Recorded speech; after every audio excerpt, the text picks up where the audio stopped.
better. At least the controls now being picked up properly. A couple more minutes before we consider starting. I think the audio is correct as well. Let me just double check that. One. Yeah, looks about right. Good. Okay.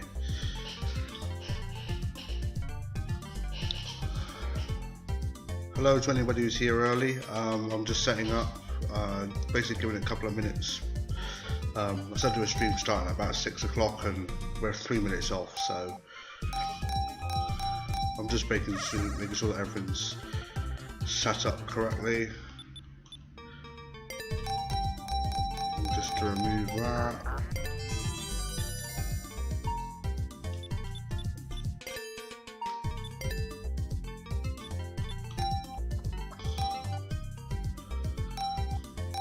If there's any other options I could or should set really for this playthrough, but I don't think there will be. I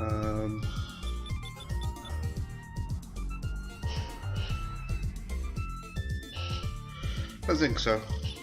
Audio is probably set up the same correct way as well. Don't really like. I mean, I could change some of the track. There's really no point. Looks fine to me.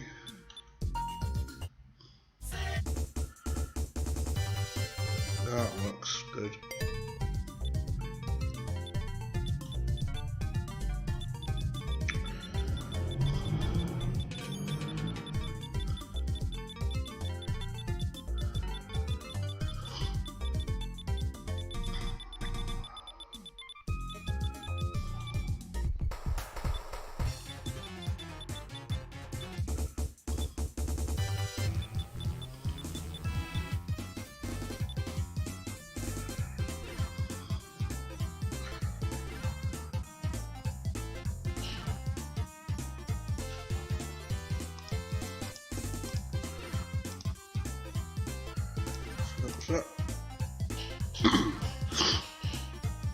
So we have a couple of minutes until we start. See if it's all completed correctly.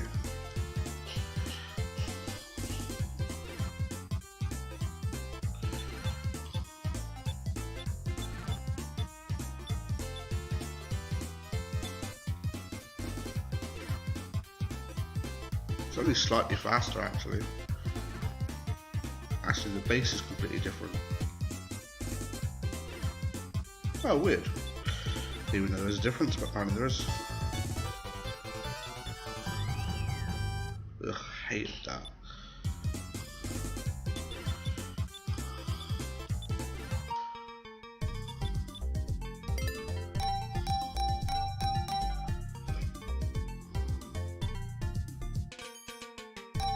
Result of our playthrough yesterday. I actually managed to get 14 continues, which is quite surprising. I didn't think I'd got that many, but there you go.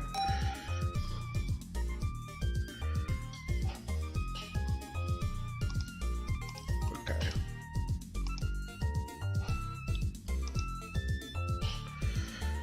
Okay, I think we're all ready to go.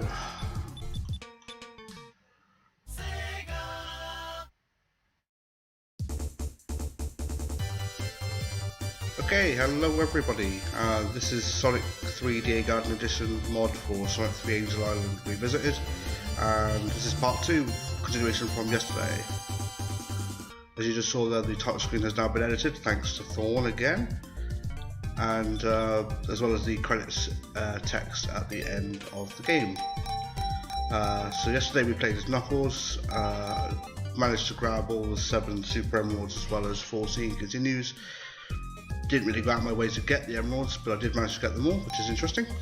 And today we're probably going to go through and play through a classic Sonic playthrough to complement the fact that we played the second part of the story really first. So yeah, we're going to start now with Sonic. I would play Sonic and Tails, but Tails annoys me when I'm playing alone, so he's not coming with us today. It's just going to be Sonic on his own. I don't need the flight, I think I should be fine. And obviously taking the matters of the fact that I also have Peel out because this is Sonic 3 Angel Island Revisited. So there's going to be a lot of differences between yesterday's playthrough and today, because obviously Sonic has his own various routes compared to Knuckles. Unfortunate. And yeah, in general the story's slightly longer as well, doesn't end so early after Lava Reef. I'm not too sure about perfects, but it's more hard-coded in me to pick up perfects on certain stages, just out of habit more than anything.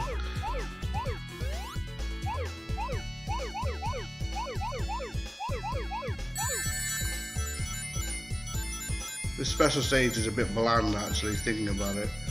I mean, it's not bad, but it's not as diverse as the first special stage in the original game, so I mean, it's not difficult, and it's not, but I wouldn't say it's like the easiest either. Like, if you want to get a perfect, you have to deliberately leave somebody who's behind, and that's a running trend in the special stages that I developed for this.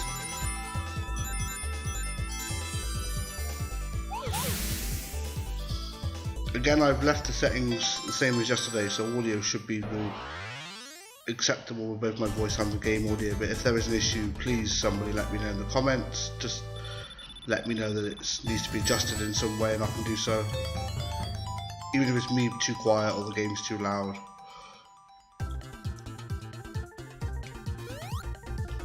So yeah, this is where Knuckles' path joins up from his intro to the main layout now. So close and yet so far.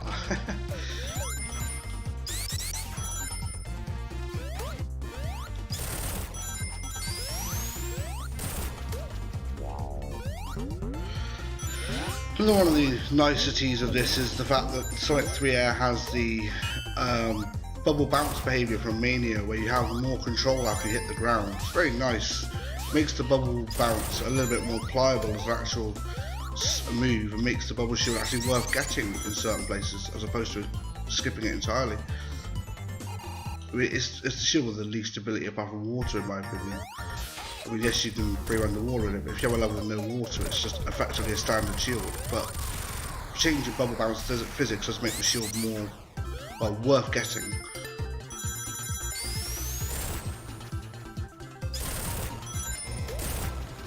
And there's one.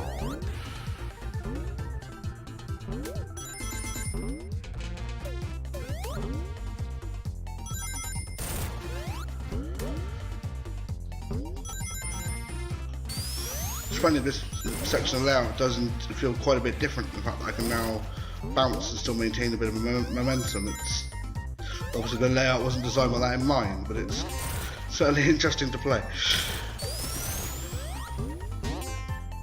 You've probably seen this as well. I tried to change the way that Knuckles accesses his own path. He still accesses it for a wall opposite the ground, but this jump here was specifically made with a specific height so Knuckles can't get up there. Just another way of trying to separate the paths up to ensure that players can't get into other paths.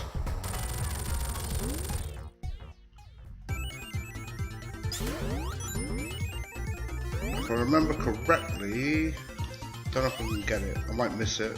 Oh, there we go, one up there.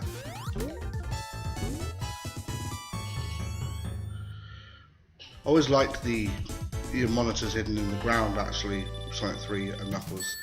It just makes Act 1's ending a little bit more interesting as opposed to just a signpost. Obviously you have the mini boss. That means you sort of you don't have to, but it sort of pushes you towards at least exploring what's available on the ground and grabbing a shield or an extra power up for the next level, you know, or one up. Even 10 rings can be incredibly helpful. And here we have Special Stage 2. I mentioned yesterday that this is has a bit like a maze-like structure to it, and I'm not wrong. I did actually manage to get slightly lost yesterday while playing this one, but I should be okay today. It's just about remembering where you are, really. If you can do that, you should be fine.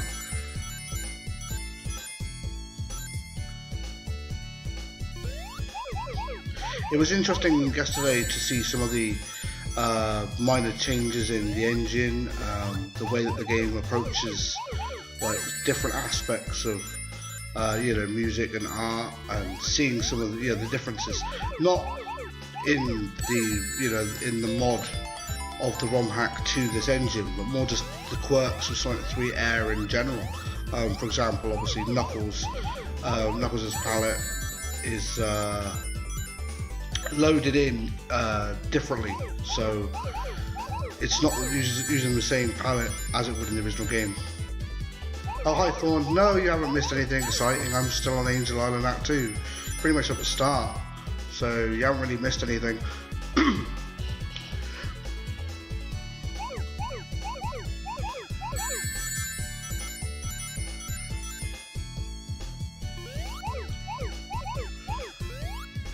That habit again, getting the... Yes, I could have got the perfect, but I didn't. It's not really needed. Yesterday I was surprised to get 14 continues after that playthrough, even though I wasn't really focused on it.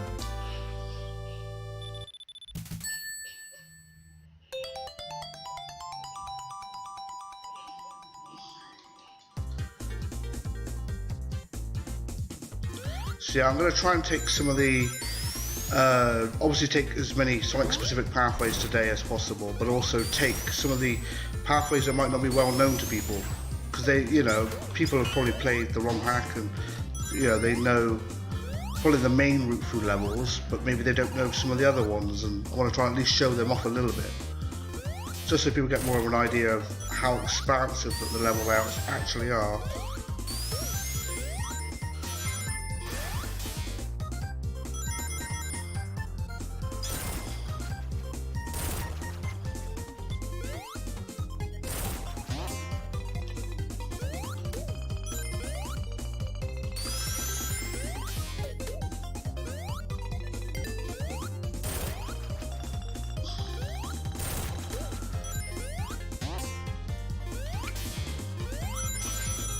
I like to put little secrets like that, usually with the electric shield as well, like, you can double jump the electric shield with Sonic, and lo and behold, there's a big collection of rings in the sky or high up above that you can't reach with a normal jump.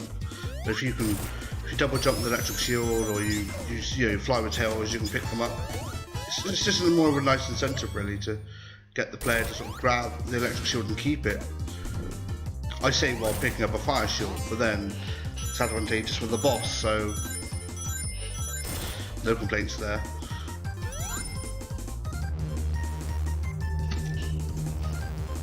And obviously this is the Angel Island bombing alternate sequence, which you can enable in Sonic 3 A.I.R.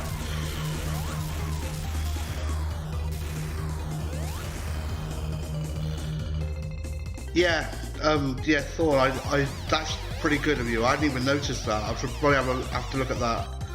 But it's probably worth making sure that does happen.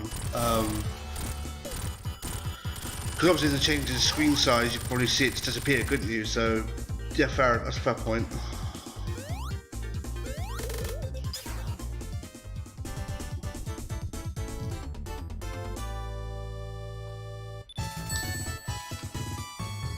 I'm just wondering if I can jump at the right time again. This used to be a thing that I used to always do. No, you can't. It's just something I was used to doing from the original game, really. Obviously, the ROM hack is built on as well, where you can jump just before the bridge collapses and you sort of gain temporary control of Sonic. But it's been fixed, probably for the better. It's funny, the first, when I first released this ROM hack, this level in particular, Act 1 of Hydro City, got quite a few people who got quite a bit annoyed at the badnik placement, and in general said that they thought it was a bit unfair in places. And it was one of the first things I fixed in version 1.01. It's just because I felt that if your first experience is only going to be, marred by the second level throwing badniks at you in a way you feel is unfair, then why would you want to play the rest of the game?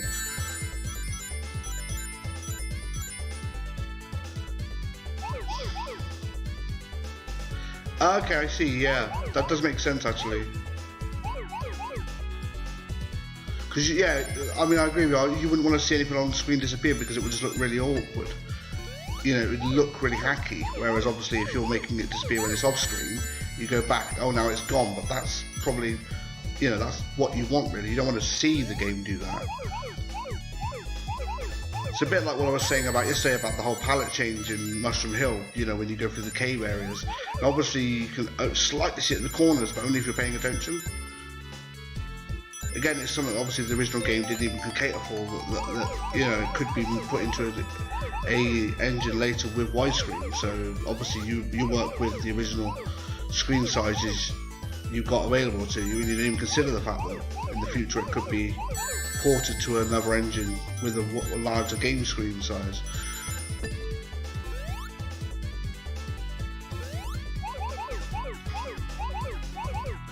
Oh yeah, Thorn as well. I don't know if you noticed, but I did put some of the general bugs in Sonic 3 A.I.R. One of the things I noticed in the playthrough, obviously with Sandopolis Act 2 boss, and another one I noticed in Death Egg Zone 1 that I was playing through earlier. Very strange, and they're in the original game as well, that's why I had to double check them. But I thought it was at least putting them in the thread so Yukarot's aware of them.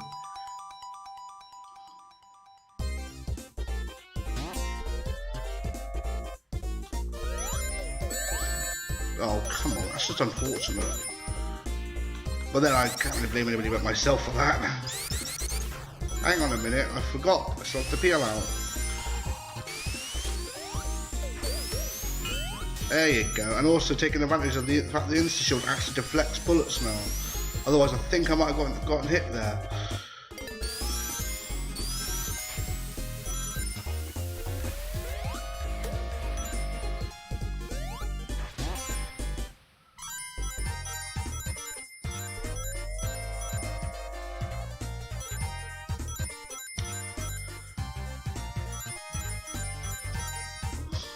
I always did like these sort of handlebar type conveyor belts. I thought they were quite clever. I don't know how to pronounce it. I mean, most usernames are just there on the screen in text form, aren't they? Eukaryote? I don't know. See, this is what I'm just going to say. The developer. It's like people call me DA. I mean, obviously, like that's fine as well. Okay. There you go. The more you know.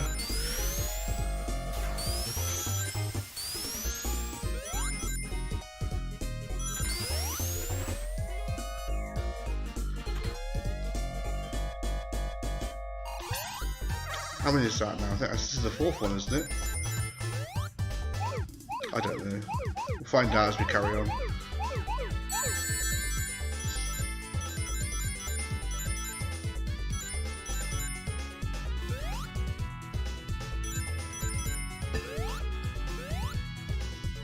I'm just wondering, can we... No, I think it's more of a Sonic 3 alone specific behaviour with the bumpers, where if you hold up while running into them, you bounce back, and then sort of you go. Sometimes you can go really slowly because it seems to adjust your speed incorrectly. But obviously that was fixed in Sonic 3 and Knuckles, and I haven't seen it on this, so.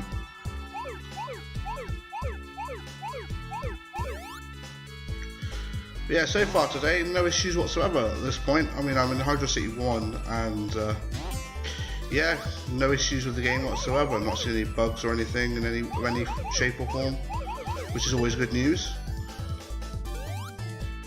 I did see that in the forum thread on Retro, Dark Sonic saying that he was going to play this with the Sonic Mania sprites, and I realised that, yeah, that's true. You can actually play other mods on top of this as well with the Sonic 3 A.I.R. engine, which is something I hadn't even thought about really, but once he mentioned it I thought that's a very good point. I mean, you're more than welcome to sort of mix and match different mods to your liking, different sprites, different, you know, mods together. And as I said in the original release of the source code, if people want to take this and build upon it, they're more than welcome to.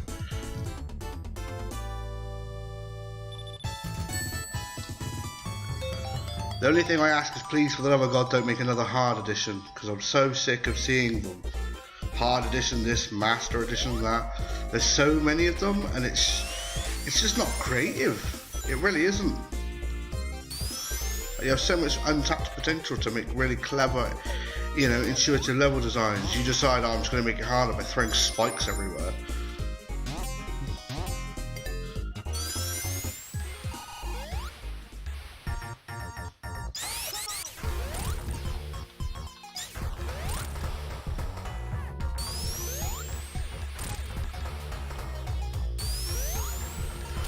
So the inches you're making quick work of this boss, which is very helpful.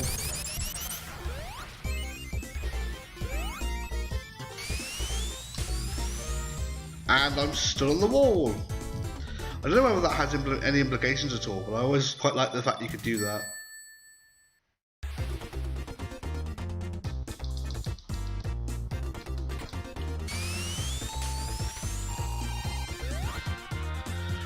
I don't really need to use this hand booster, but it does make you go a lot faster than trying to peel out underwater, so I can't really complain. And this one-up you can get if you're quick enough. It's not overly difficult to get, but it's nice enough that if you're panicking because of the wall, then you might not even think to go back to try and grab it. So this is the first major change from yesterday's playthrough. Knuckles would have gone up here, and Sonic has to go this way, because he can't climb up the wall. I'm just going to grab that electric shield while I'm at it, and grab those rings up there. Yes, the electric shield's purpose is literally for those rings. Yeah, I know, very creative of me, right? I say with pure sarcasm.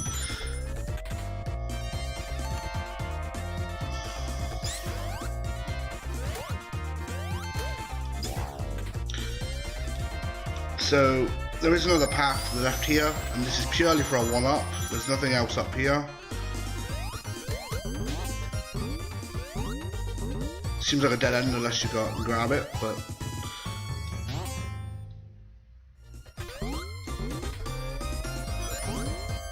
But again, there's the red spring facing on both sides, both the left at the top and the bottom area, so they will just bounce you back and forth. So at least you know there's something up there, it's not a dead end. Like at least meant to imply that something is up there.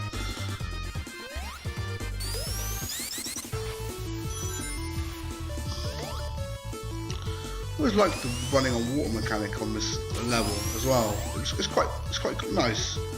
It's a shame that it's you know, it's used obviously in Act 1. It's used in a couple of places in Act 2, but I slightly missed that jump. I don't know. I just feel like the you know, running on water thing. I don't know. It's used a lot in some of the 3D games as well, actually.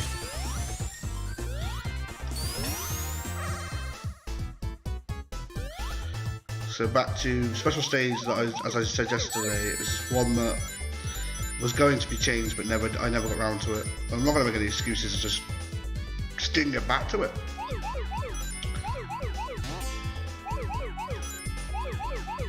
I was always a fan of the the sort of the pathway type special stages where you have a line of blue spears surrounded by red spears or bumpers, and you have to traverse this one path, you know, making the wrong decision.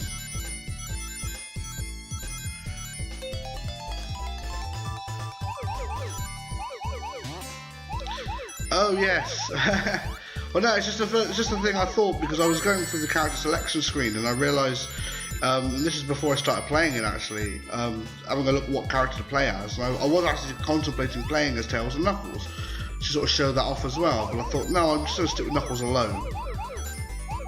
But then that was in my mind for quite a little while, and obviously I then brought it up when, you know, I got to the level. So, but no, I did have a quick look earlier, and yeah, the fix you put in place is like you say, isn't the fanciest, but it does work, and it does, you know, it doesn't look completely out of place, and it fits into the boss area for Knuckles' boss quite nicely. So yeah, I'm fine with it.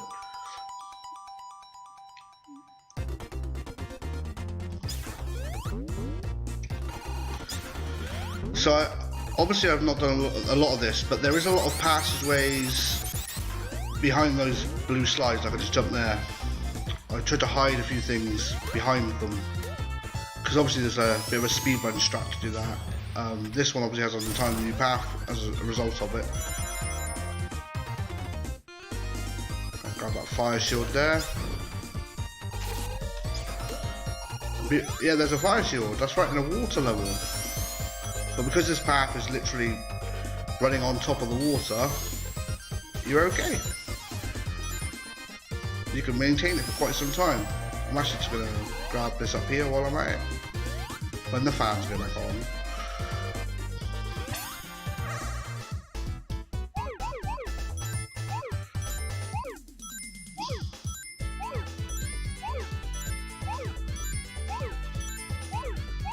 Didn't want to interrupt that. There's a bit of momentum going on it.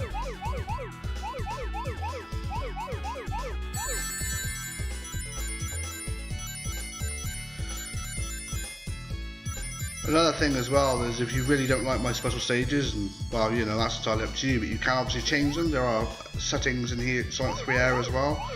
You can have your randomly generated ones, you know, from Blue Sphere instead, if you're that way inclined. I mean, I personally wouldn't want to do that because I know some of them are absolute pain and you're kind of stuck with them at that point, but it's an option. One thing I actually noticed earlier was that with the mod on, even with the mod on, you can do the main game mode with the save files and it will load the mod levels. You can do act select and you play the mod levels, but if you try and do time attack, even with the mod enabled, it will play the original levels, and I thought that was quite interesting. I don't know whether that's intentional or not, but yeah, it still loads the original Sonic 3 and Knuckles level outs. So I don't know whether there's any possibility in the future of making it so if you have level, you know, a mod loaded with custom levels, that they have their own time attack. But it's just something I thought it would be nice to have, but I'm not asking for it, but it was just something I noticed earlier, that it loads the original levels, and was quite surprised by that.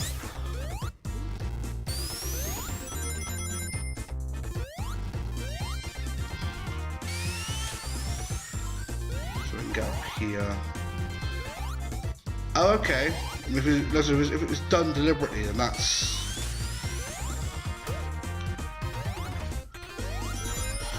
Okay, I mean, that makes sense, yeah. I mean, I can understand that. I don't know, like, the thing as well with the mods, that it's a personal thing as well. Obviously, the save files are all sort of tied to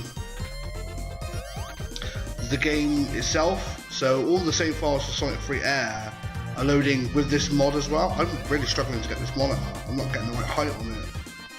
There you go.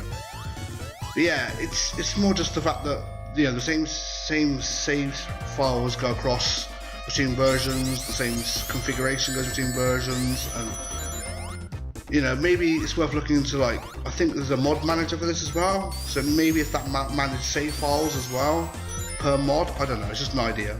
But it would be interesting to have like different save files and different configuration for different mods.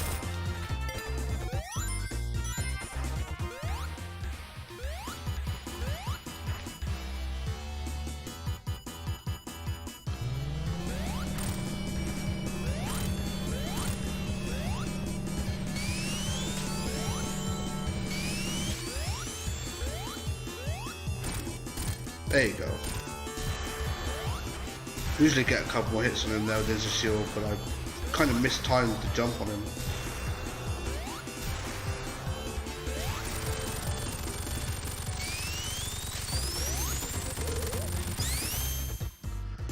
And there we go.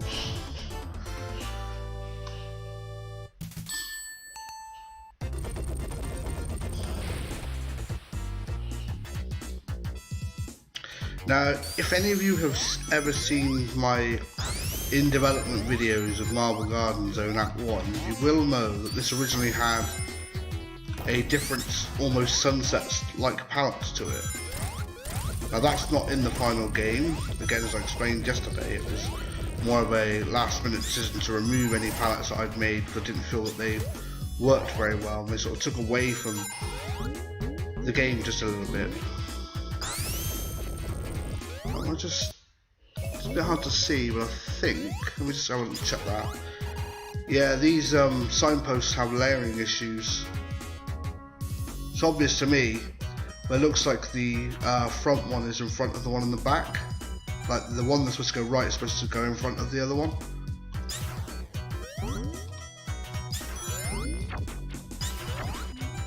It's a minor thing, obviously, for the signpost, but it's something I noticed. Oh yes, yeah, I did have a quick look at that as well. Yeah, it was just like I said, it was an idea I had originally for how I thought it should work for Knuckles' intro, where he should like blast out of the floor in his own path. You know, because obviously Sonic starts in the free fall anyway, but Knuckles having his own path is in a different area, you know, starts a different area. It would have made sense to at least have something to sort of indicate that it looks slightly different. And I really do appreciate you doing that, because when I look at it, it looks really good. I really like the way it works, but it's simple but it's effective, and I like that.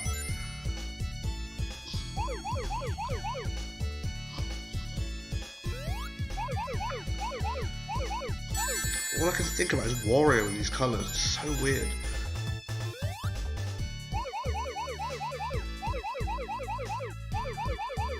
I mean, I guess it's because it's the contrasting yellow and purple, obviously. You know, trademark colours.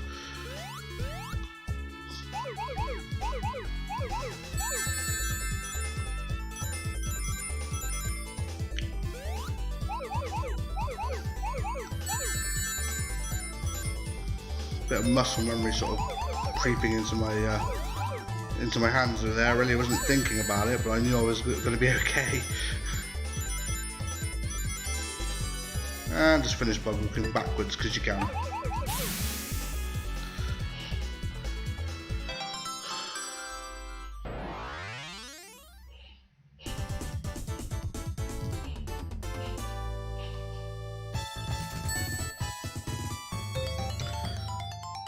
So there are 2 1-ups there, and a continue because of the ridiculous score you get for getting obviously a perfect 50,000.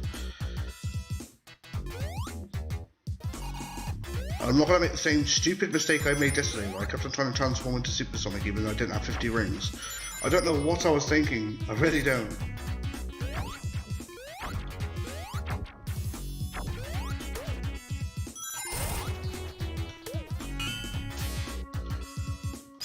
I would have blamed sleep, but I had a good night's sleep the night before.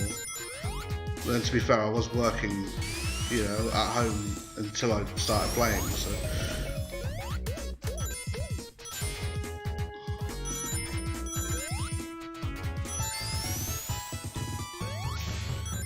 Yeah, I was offered plans this afternoon, well, this evening rather, you know, and I, you know, just to meet up with 1 or 2 people in the park area, because we're allowed to do that now, obviously as long as we adhere to social distancing.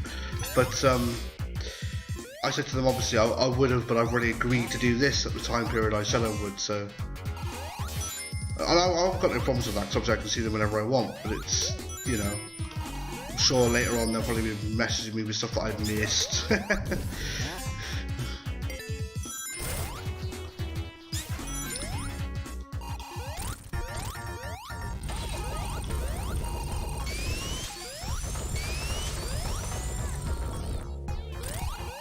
Don't really want to talk from the mini boss too much because obviously it distracts from the music that I like so much.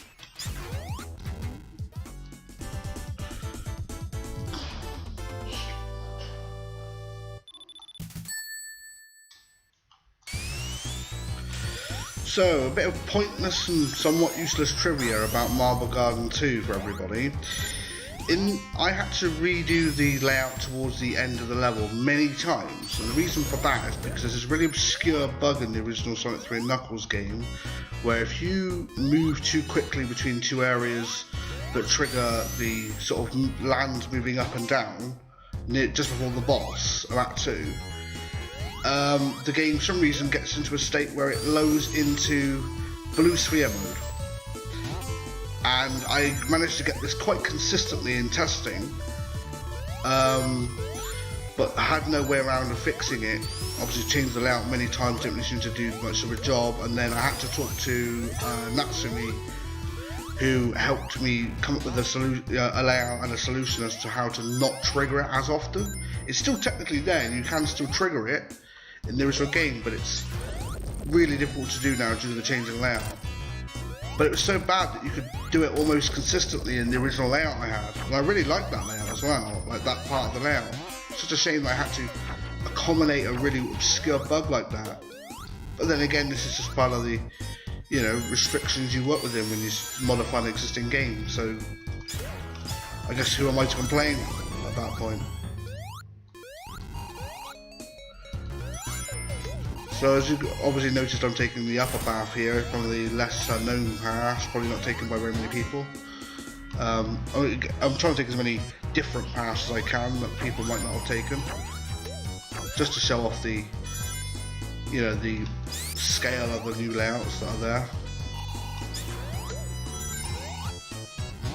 And back to the maze that I'm going to quickly jump out of here, because I'm not going around all that again. Don't need to.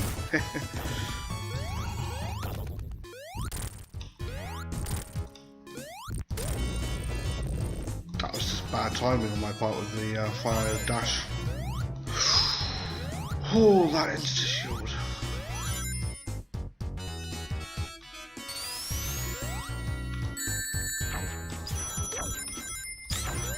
Yeah, that's just unfortunate.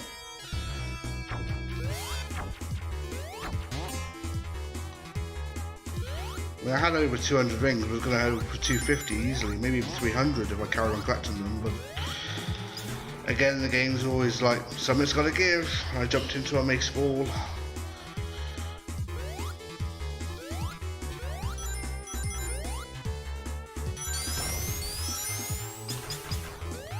Yep, you can't go through here with Sonic. You can try, all you want. Well, I say that, I know there is technically one way you can get in there, but I'm not, but that's probably abusing a glitch that may or may not even still be in here, so.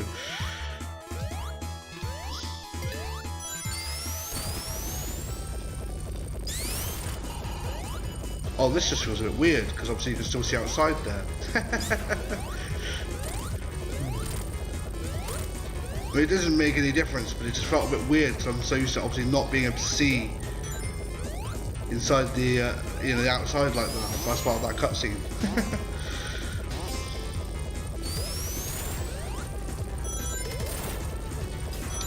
So this area, literally in front of me, to the right for a bit, is where I was talking about in the original game. Where if you go really fast through this section, the game can just freeze. I presume it's because something gets overflowed in memory or something, but it loads into blue sphere mode. It's very weird.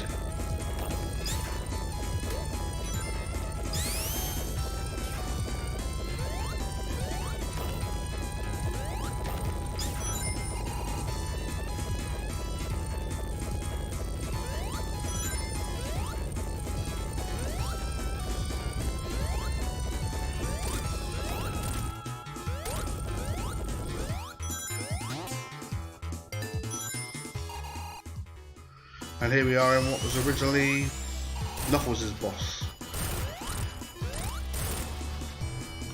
Obviously with Supersonic this isn't too difficult, but without it, it can be quite annoying, this boss.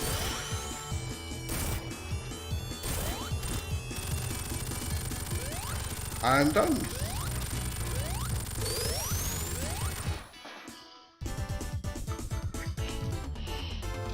There's still a few places actually in even in Sonic 3 A.I.R where if you destroy a boss to the far side of the left screen and then quickly rush to the capsule and break it, you can still see Eggman being replaced with garbled letters. And I don't know whether it's Marble Garden 2 there or Flying Battery 2 where you can still do it.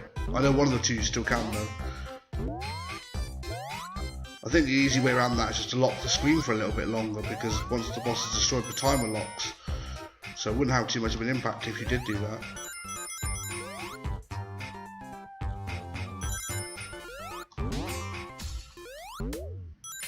So I'm being a bit cautious here because I know parts of the layout are in my memory obviously for making them as a developer, but sometimes I do forget what I've developed and then something will throw me out off for a loop for a second where I'm just like, I don't remember doing that.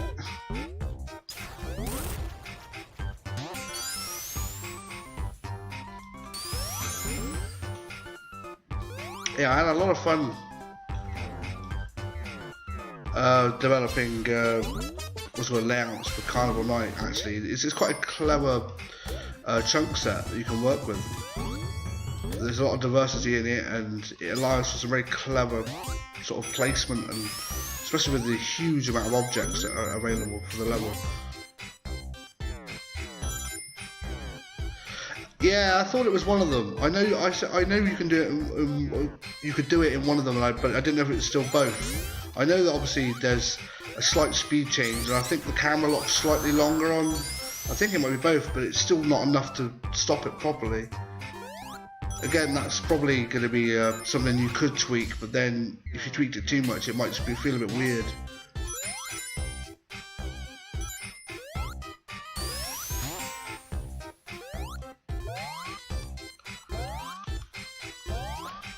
I was wondering what the underside of these platforms are supposed to be. It looks like lava, but it's not. It's very strange. An unknown red substance. And yes, the enemy being placed there is intentional to use him to get up into this big ring area.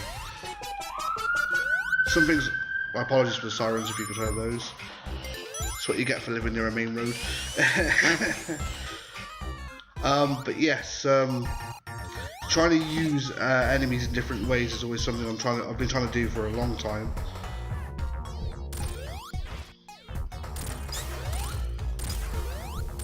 This boss is still quite the drag, and I unfortunately missed that last hit on him quick enough. Just gonna take a drink quickly.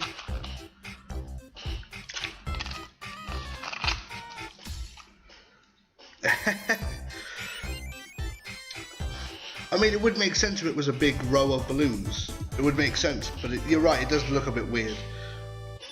It's not really clear what it is it?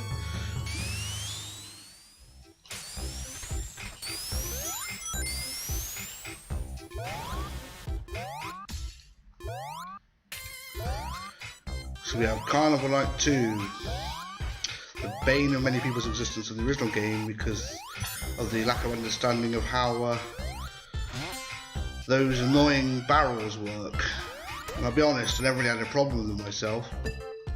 I don't know if that was because I played Sonic and Knuckles first, and I always attributed it to the fact that I played Sonic and Knuckles first and I understood how the pulleys worked in Mushroom Hill. So to me, pressing up and down to do something wasn't entirely out of the realm of possibility of doing something on a barrel.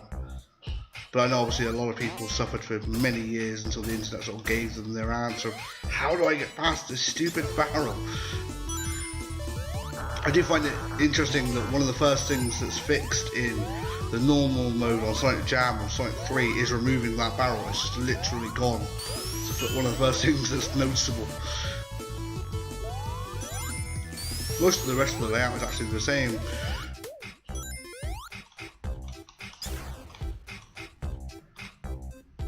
And here's another instance where I decided to use them in different areas.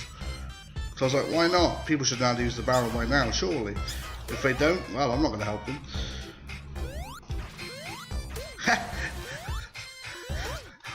You're not seeing this for a couple of seconds yet, but the way I insta-shielded that projectile just felt really satisfying.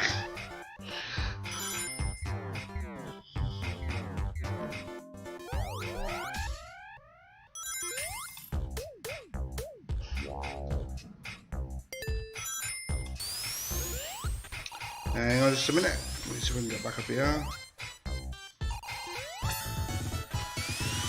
You've probably noticed that there is actually a large abundance of big rings I'm just picking up as I go. And I'm not even turning into Supersonic very much, but it's more just a case of just to show that they do exist in as much of a capacity as I said they did yesterday. Where people were saying, oh, I can't find a big ring, I can't find enough to turn super, and I was like, trust me, they're there.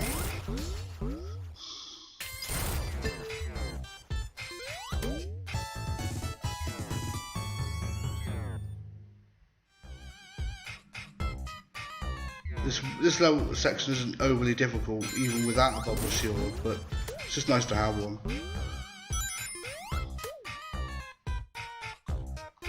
Yes, balloons. I guess I can see it.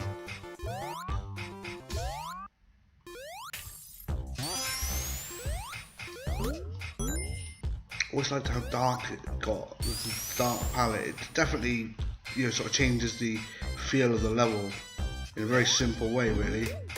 change to the dark palette here.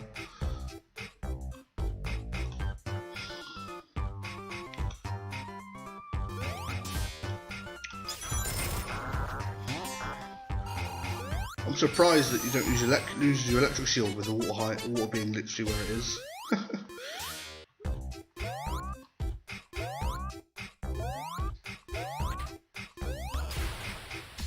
Let's grab another one over here.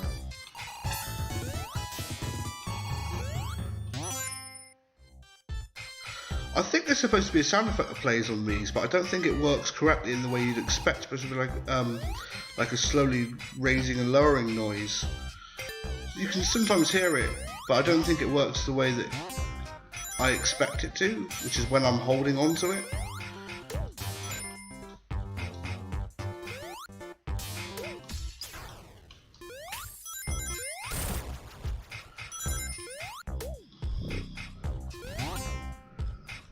Oh, come on, get up there.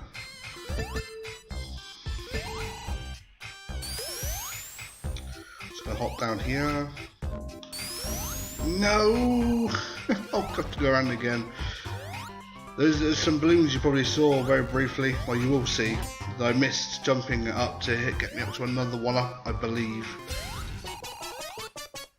I'm going to shoot up to this angle instead, this time.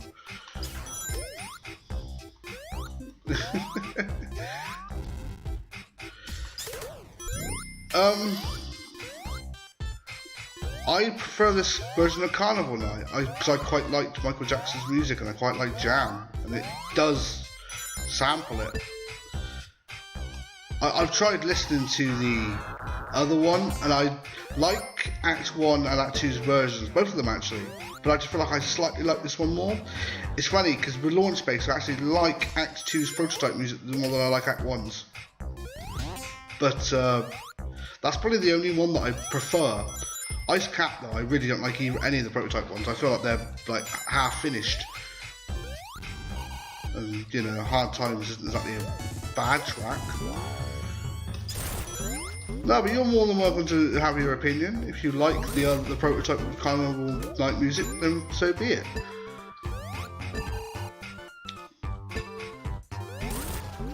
I mean, obviously I like the prototype music that I use for the super theme. I really like that track, and I also like the credits, but then I also like the it's like 3 Alone's credits as well, so it's a bit of a dilemma really between which one of those that I've switched on, and I just went with the original Sonic 3 Alone credits as opposed to the prototype ones.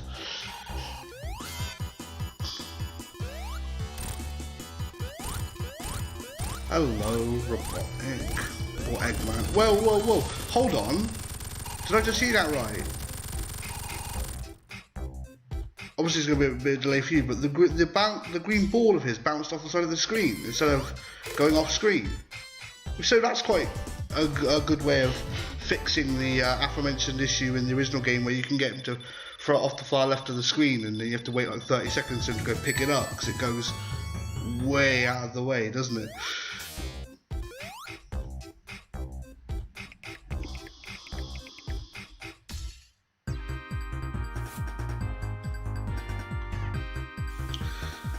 The one thing that works from Sonic 3 A.I.R to the A.I.R Garden Edition, for its advantage, is the fact that you have the background here is using the dark palette, you know, for the night time, or morning dawn as it calls it.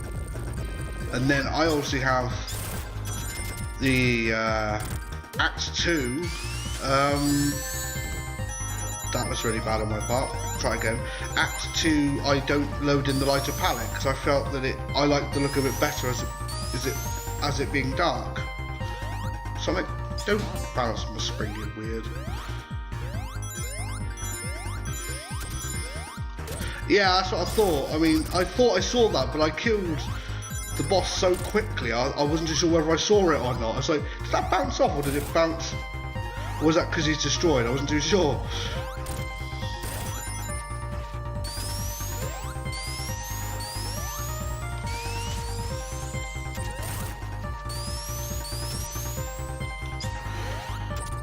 Let's try again.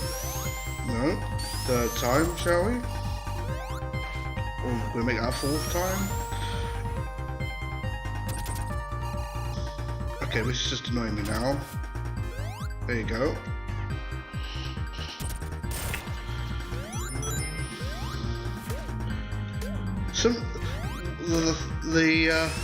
Sometimes my brain keeps on saying, this is fixed, or is this fixed? And, you know, questioning what I think may or may not be fixed, because obviously with Sonic 3 Complete, I'll see something and I'll think, was it fixed in that? Or am I thinking of Sonic 3 Complete instead? Obviously you've got like the cutscene at the end of Launch Base 2 into Mushroom Hill, for example. You know, and I always forget which one that's in. But you know, it's a nice little thing to sort of tie the two events together and use the title screen in a different way.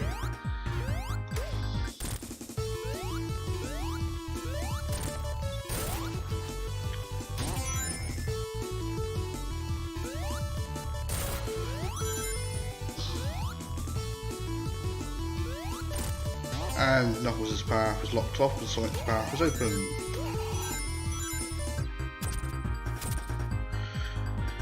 It's one of the things I would have loved to have seen more of, you know, character-specific objects that load in. Because obviously there's a few of them, and I tried to take advantage of them as I could with the walls and such. But in general, there could have been more of them. So as you can see, it's still dark, and I wanted to keep it dark. So I quite like the aesthetic of it being dark. Again, thanks Thorn for that.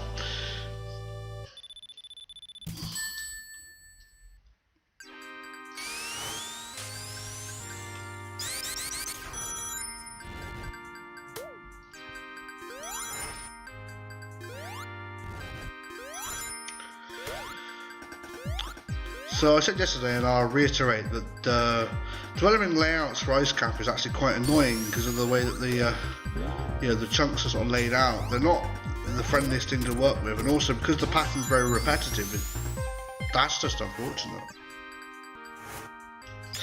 Try again.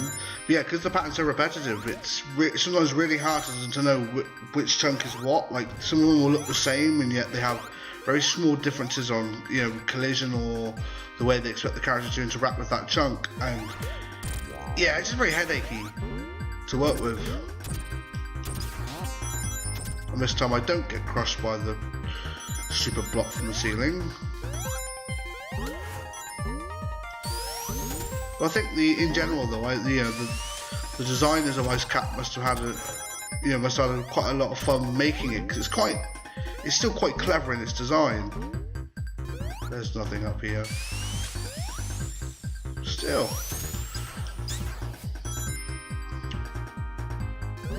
What about up there as well? What about the chance?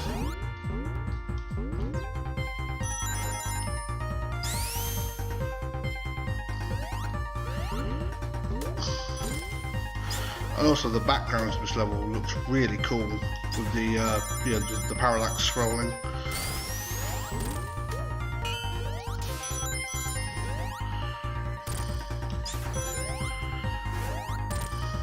It's one of the things like 3 sort of tried to, you know, do more of, in, you know, difference in scrolling of the background and just in general, like how that's approached. No, there's no. I really don't know what I'm doing right now. No, I do. It's because earlier in development, it's no longer there. There was a passageway on that right wall that had a 1-up in it, and there isn't now. And I thought it was still there. So we're now at the section where Knuckles would climb up to the left, which is what we did yesterday, but obviously Sonic can now go right, because this block that was here is no longer here for Sonic, which triggers this cutscene.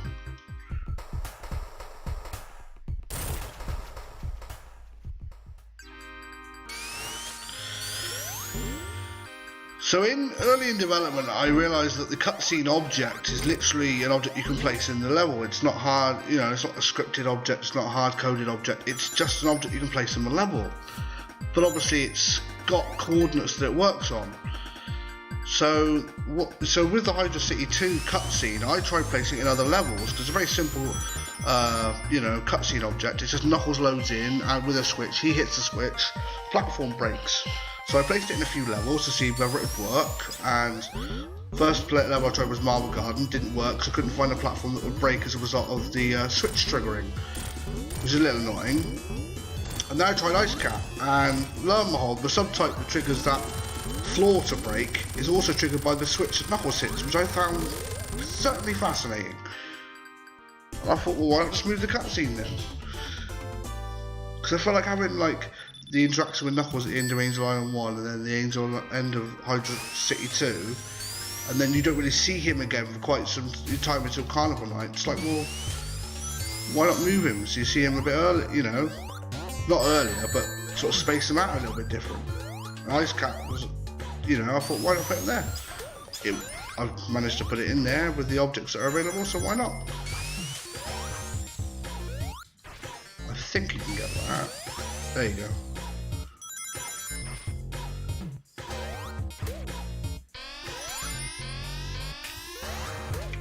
So Launch Base 1 has this very strange spinning elevator that takes you into one or two different directions right close to the start. Same as in obviously this mod, you know, in the original ROM hack as well. Where one of the paths is, funny enough, specific for Tails only.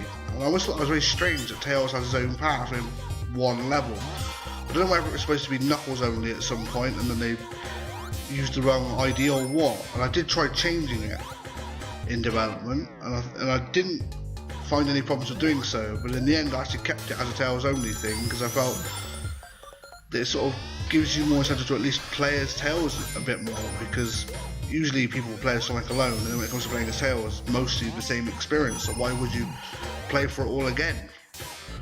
I can understand that.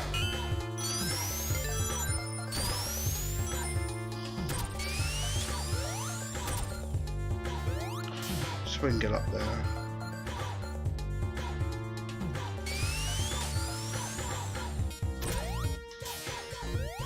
Hey.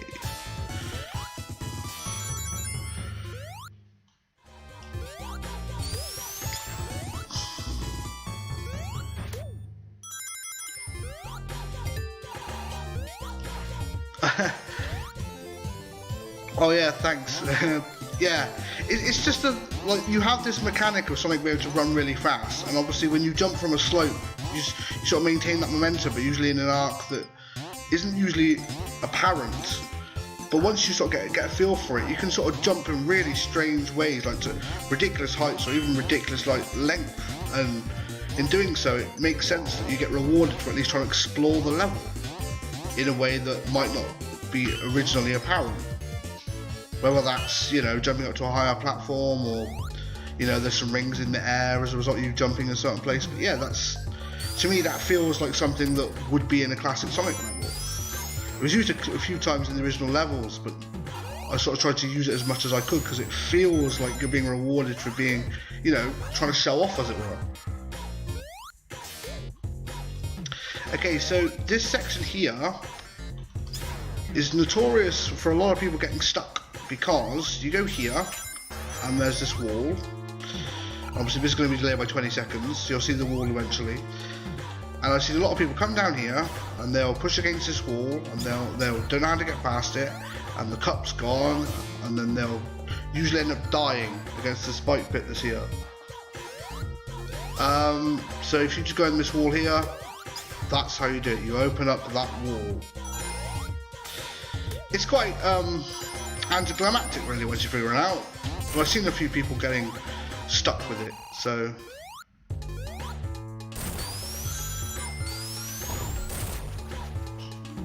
Whoops, just give me a minute.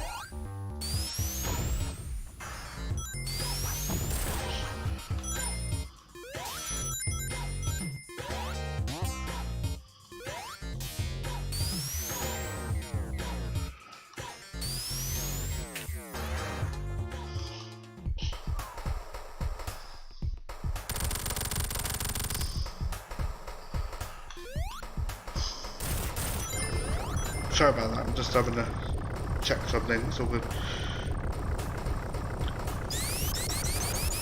Okay. Hello Eggman, I can hit you a couple of times, it does absolutely nothing. And then, make my way up onto this block, because why not?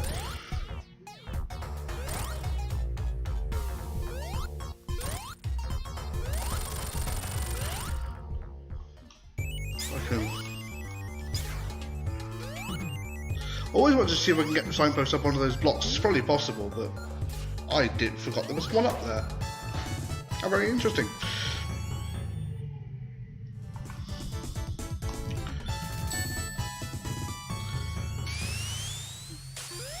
Into launch base Act 2.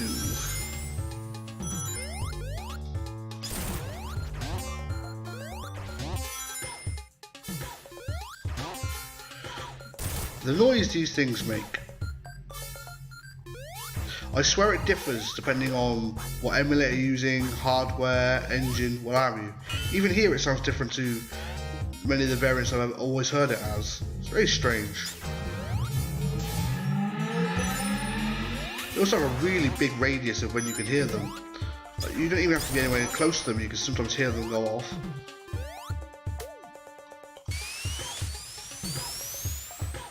It's probably one of those you know, music engine specific sort of things where, you know, it shows the accuracy of the sound engine of the, you know, what you're playing the game in.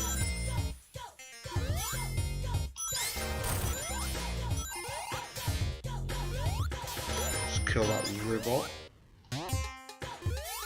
Whoa, careful, I'm losing myself. And then get hit by the aforementioned laser. Lovely.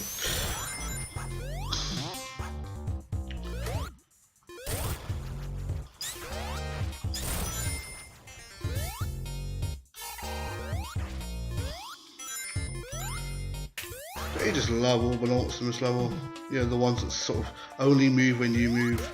It's very you know, unique sort of behaviour for a badnik, really, isn't it?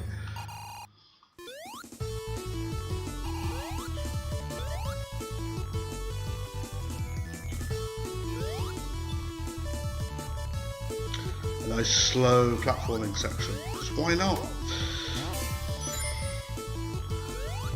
Oh, but yeah, it goes against the aforementioned way of how Sonic levels should work.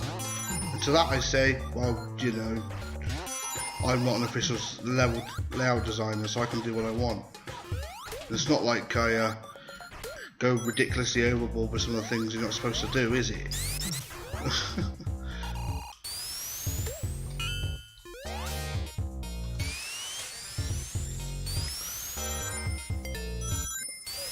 Some more rings up there for keeping your electric shield.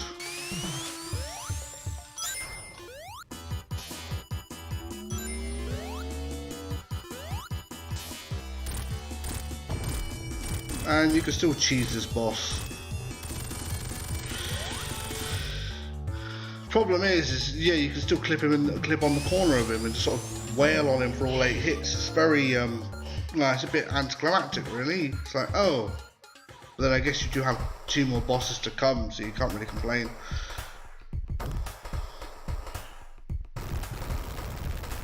Oh, let's just fast forward this because you can. I do forget that exists, and then I accidentally press a button. I'm like, oh yeah, that's the thing.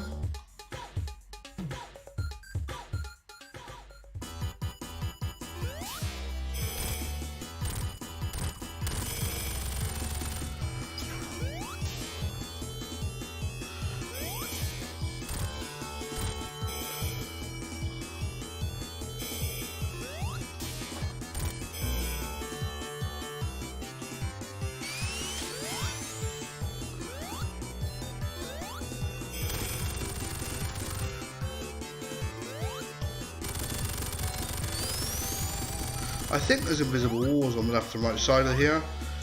The reason why I say that is because obviously you can't move past them, but I do think you can also jump up them if you hyper dash up there.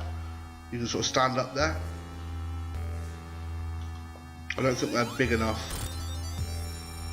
I don't know whether that was fixed, because I remember that in a very earlier version of Sonic 3 where you could just hyper dash up there, just off the screen and sort of stand on these invisible blocks off screen.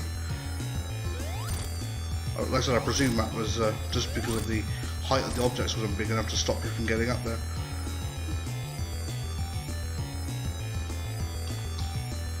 No! I didn't know!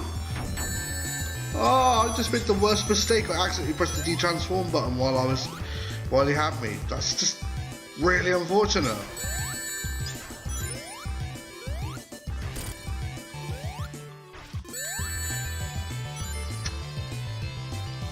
I can't believe I messed it up in the way I did. And I seemed to get the last hit on him in the air, so I fell in my standing animation.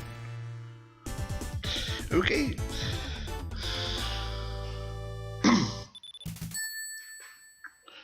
So that's the first half of the game done.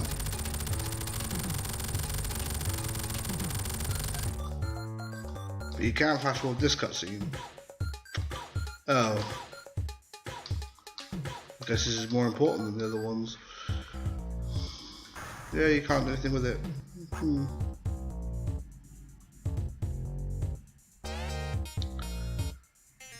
Oh well, the Death Egg will land in the lava reef zone and we'll carry on. Light Tails, one of your few instances of being in this game. Well, that's Sonic alone anyway.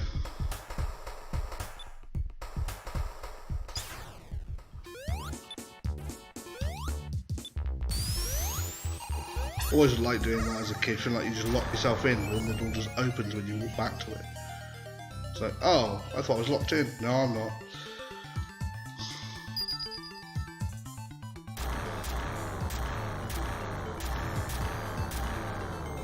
So 7 Super Emeralds. Let's get Super Emerald 7 out of the way, shall we first?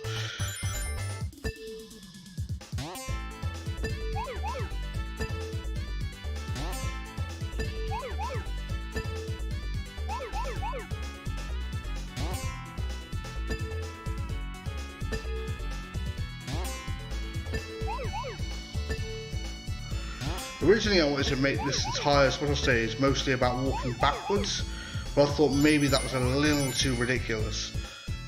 Like with an even bigger focus on mostly walking backwards and having to traverse things left and right. But then I think people would get immediately confused as to whether if you're walking backwards, does left make you turn left or does it now make you turn right? It would have been cool nonetheless if I'd have done it, but it also would have been ridiculously hard for no reason other than I like the idea.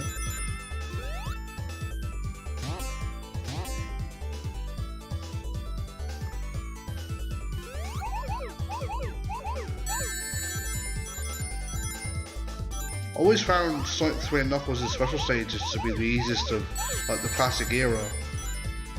Wow, I say easiest, I mean second easiest compared to say Sonic 3D Blast. But if we're talking the purely the 2D ones, then yeah, it was Sonic 2's, then Sonic 1's, and then Sonic 3 and Knuckles was the easiest. Then Sonic 1 was sort of in the middle for me, and then Sonic 2 was the hardest. But like, Sonic 2 was only hard because most of the levels were rote memorization, and now I feel that's slightly changed, whereby I now know where all the rings are, and yet Sonic 1s still feel like there's a bit of randomness to them.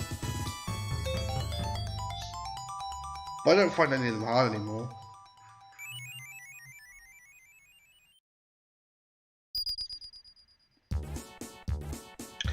One down and 6 to go.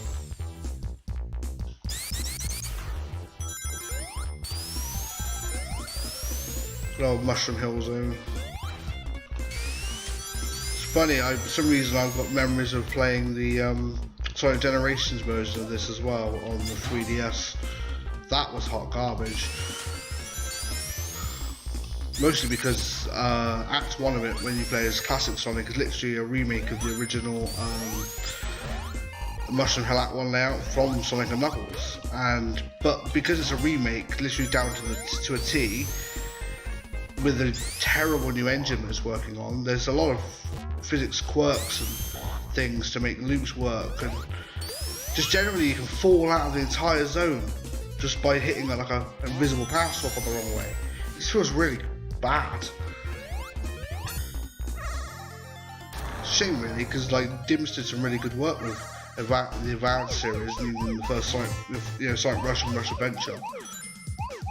But then you have to wonder whether or not that was a change internally in Dimps, or whether Sega had more control so they wanted them to change the direction they were going with, or maybe they were given even more control and they then made those bad decisions. I don't know. But I always quite liked some of the older Dimps work in the Sonic series. And then obviously when we got to about Sonic Colors, that's where it starts to feel like everything starts to go a bit wrong, in my opinion. Wasn't a fan of Colors DS because I felt it was more Sonic Rush 3, but not Sonic Rush 3, because it was just a dumbed down version of Colors for the Wii that didn't really work very well. Of course, I'm going into my opinion now on the subject, but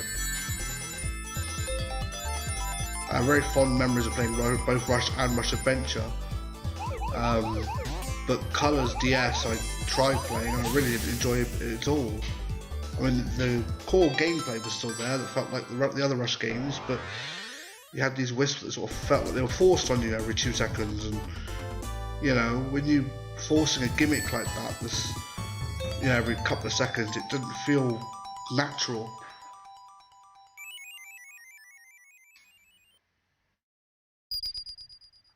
Anyway, it's a little bit off topic. We're back to Mushroom Hill, and I mean, there's not really much to say. I think I explained yesterday why my opinion on Mushroom Hill, even in this hack, is a bit It's because I just don't really. The level layout isn't very good, and I just don't care for making much of a layout for Mushroom Hill. That's the thing.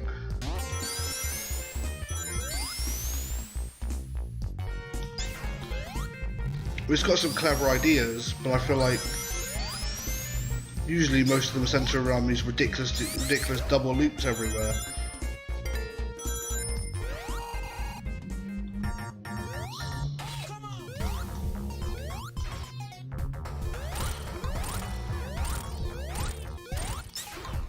I'm just gonna wait over here instead. I find it funny in the prototype version that his axe actually hurts you. I can see why they removed that, but it does make sense if you think about it. If you're jumping into a sharp axe like that that can cut through the logs, it would make sense to hurt you if you jump into it. But at the same time, you don't want to make Mushroom Hill Zone's boss too hard if you're separating the games. Oh, you can fast forward this cutscene though. It's just really weird. Some of the cutscenes you can fast forward don't seem to make much sense to me. Like, you can fast forward that, but you can't fast forward the scene at the end of Lawn Space 2. I don't know why.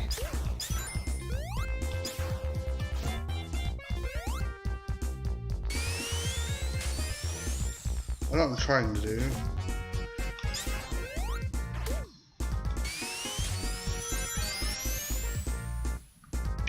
Again, I'm sure there's probably some purely logical justification for which cutscenes you can and can't skip or fast forward. I'm sure there's gotta be, but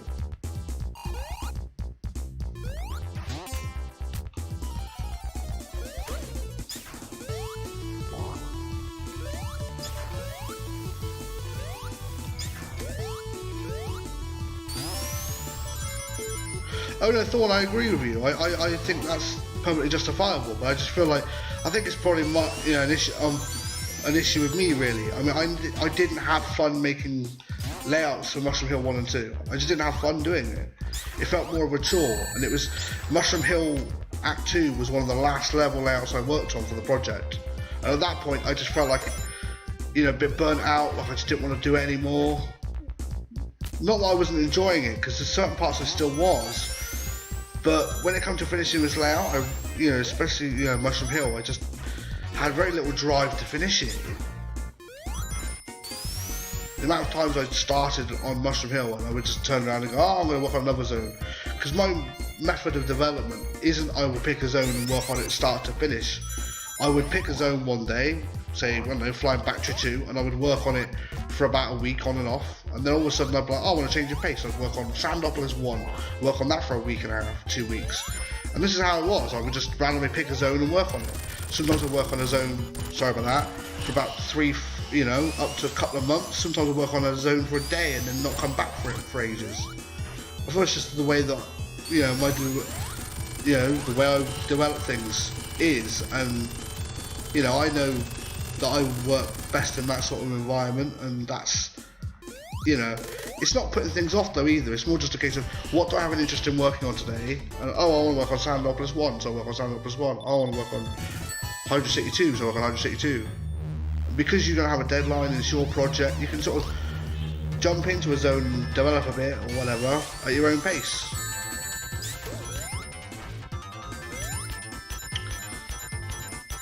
So, flying battery.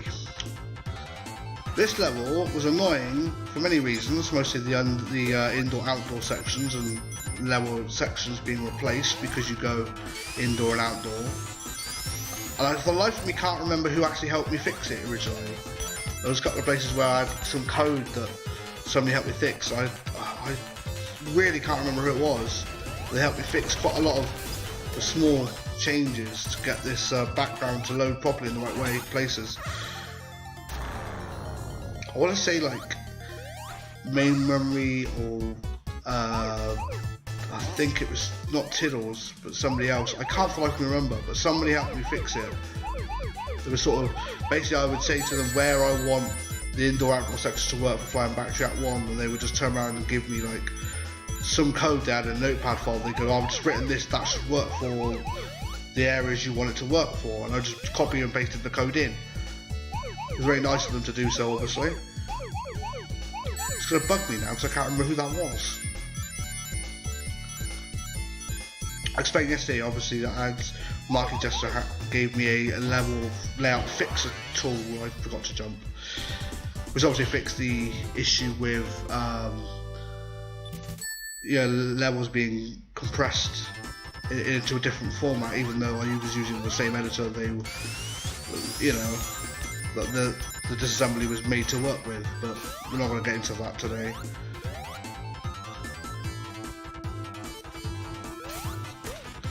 I know that I had some general help from quite a lot of people, small bits and pieces there, mostly on the forums and in like IRC when I was on there. I'm now in Discord, most of the same people in there, but you know.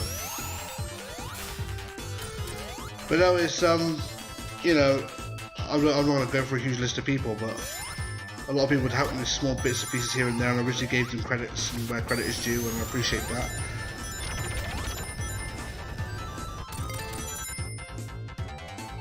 Oh, I think there's a big ring somewhere around here.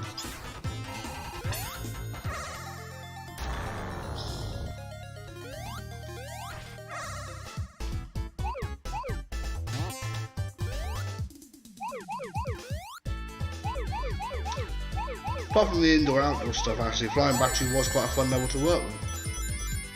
I had to fix up some of the chunks though, because there is, funnily enough, some very strange collision going on with some of them. And it's just generally like collision is missing in certain parts of chunks you'd expect to be there. Even some of the roof chunks don't really have the right collisions. You can just jump into a roof or something. It's very strange.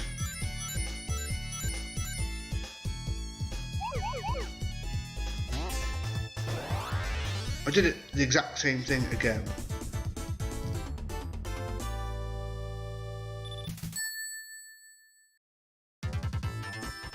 Oh wow, really? Well, that surprises me a little bit. But at the same time, it's like I said, like Sonic 2 had its problems, and it's what I worked with.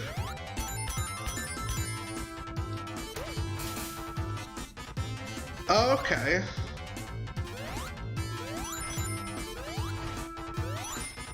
I mean, with file formats and stuff, I have no idea how stuff's configured to work and that. So it's just that if the tool worked, it allowed me to create level layouts, and I wasn't going to question it. But like I said, I do know that it did some very Sonic 2 had some very strange quirks to it.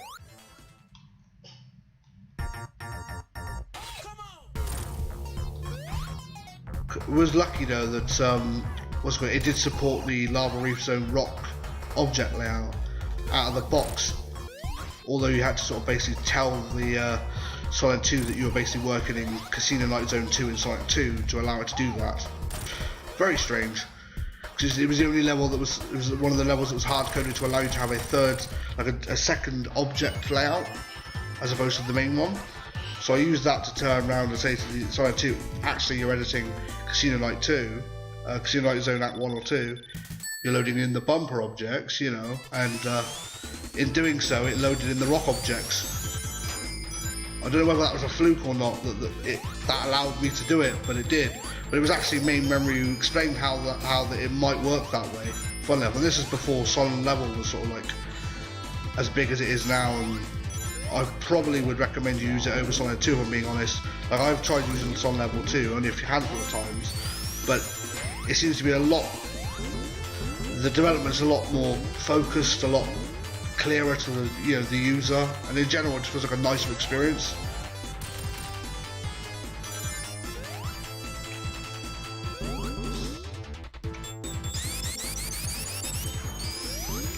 Well, I'm not, again, like I just said, I don't want to dump on stealth and Sonic 2, not at all.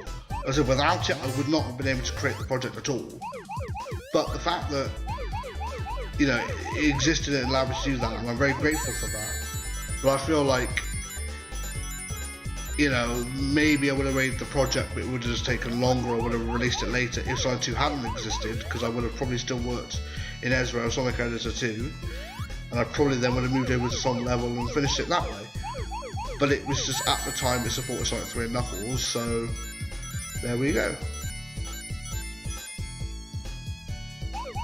Okay, am I actually going to get it this time? Yes, thank God. Twice I messed up the same thing, and now I don't want to do it the third time.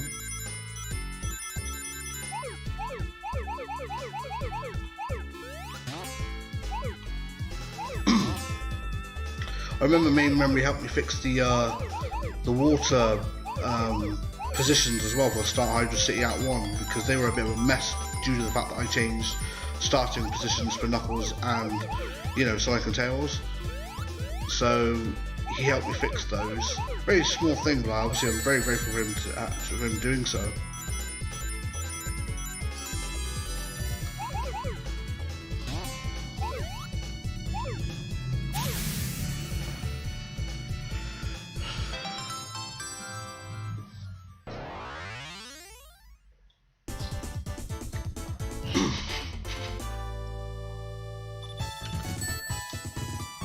So Thorn, I presume you use Son Level to modify like layout and such for in Sonic 3 A then? I mean, I've not read much of the modding documentation for Sonic 3 A, but I know that. But I presume you could use Son Level or something similar, sort of make level modification.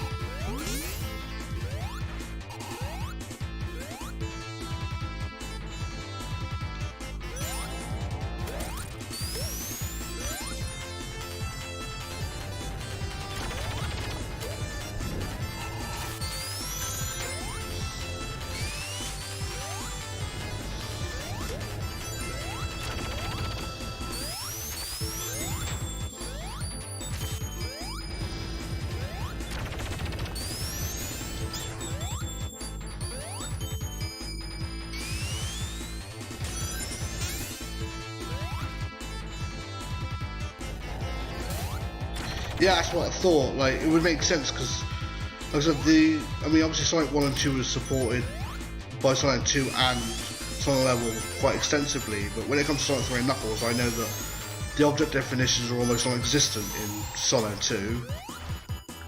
So it was a lot of question marks everywhere and not knowing what you were placing, and even the descriptions for some of the objects were flat out wrong. And then to add on top of that, Sonic 3 Knuckles uses two different object sort of lists depending on whether you're playing Sonic 3 levels or Sonic Knuckles levels. So sometimes I had a huge list back in the day of what each object ID did and what levels it worked in. I don't have that anymore because I don't have a need for it, but it felt very primitive in the way I was doing things. I had a list of like, oh, this object ID this happened yesterday. The screen didn't draw properly. 2 for 2. Okay. But no, like I said, I had a huge list of objects and sort of what they did and what levels they worked in and what subtypes I could use. And then over time I slowly sort of memorised most of this stuff.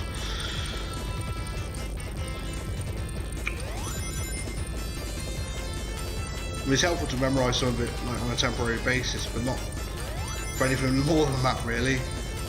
You know, like the insta-kill object being 6B and, you know, stuff like that. It's really not important, but stuff that I'm not really ever going to forget, so...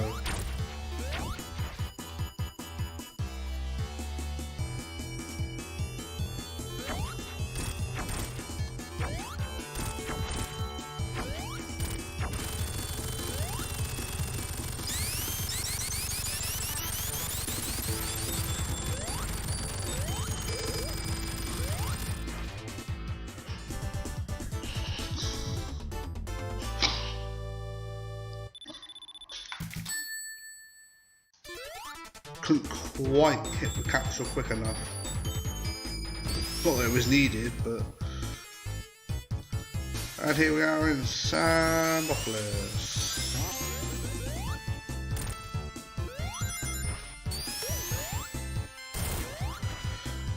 Probably.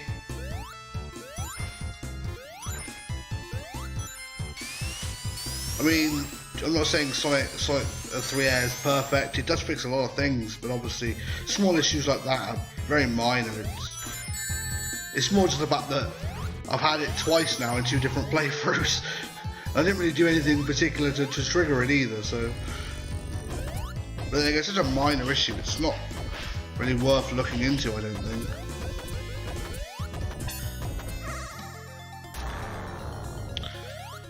Finally make more progress on these special stages.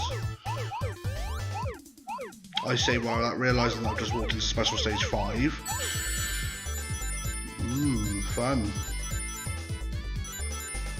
Might go for a perfect on this one today, unlike yesterday where I just wanted to get the thing over and done with.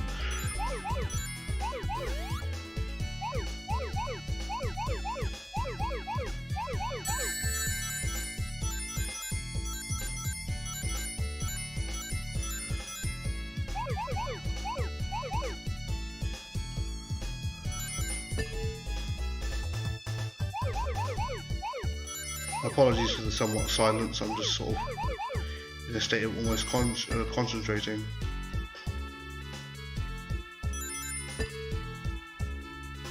No, it's not that. I mean, yeah, you make a good point, but it's more just a case of I don't want to feel like I'm shitting on the you know, Sonic 3 A.I.R, because far from it. Like the thing is incredible, but obviously, you know, these sort of things do happen. I'm aware of that. Why didn't I turn? What is wrong with me? Ugh.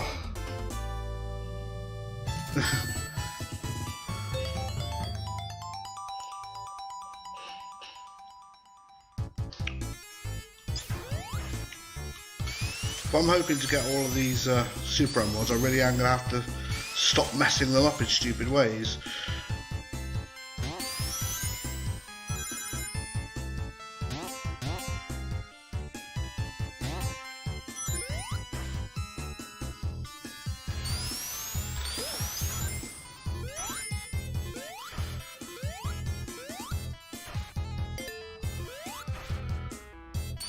Also, you probably noticed I avoid bonus stages like the plague.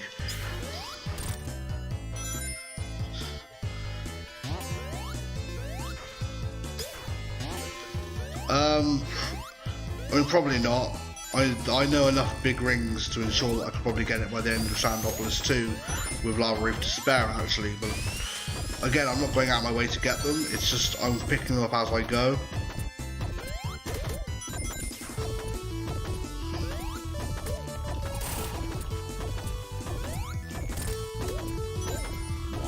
But then I do keep on making really stupid mistakes, and I don't know why. Oh yeah, I have to kind of wait for the invincibility to run out. There you go.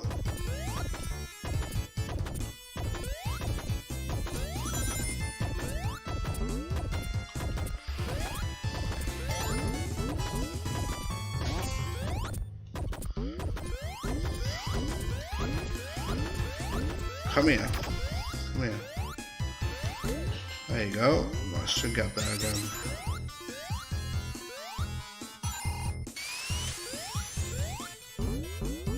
Oh wait, you can't get up there, I don't think, with Sonic. You need Tails' flight.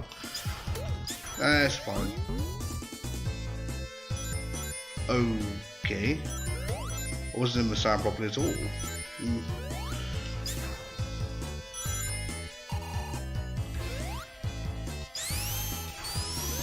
Right.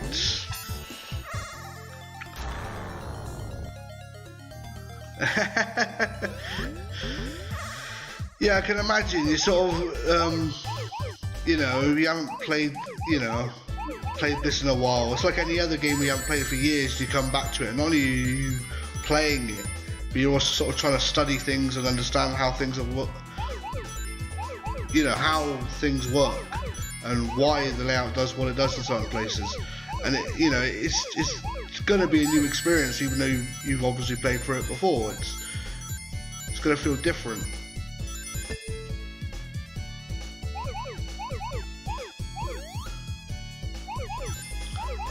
To be fair, I love this project. I loved working on it. I love what it became.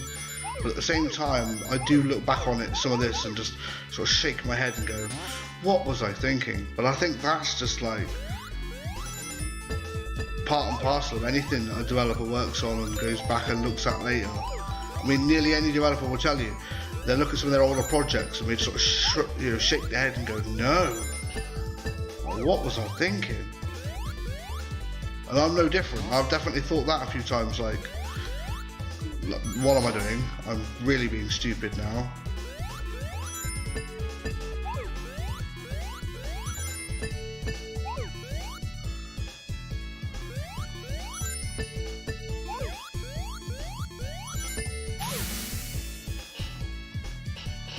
Oh yeah.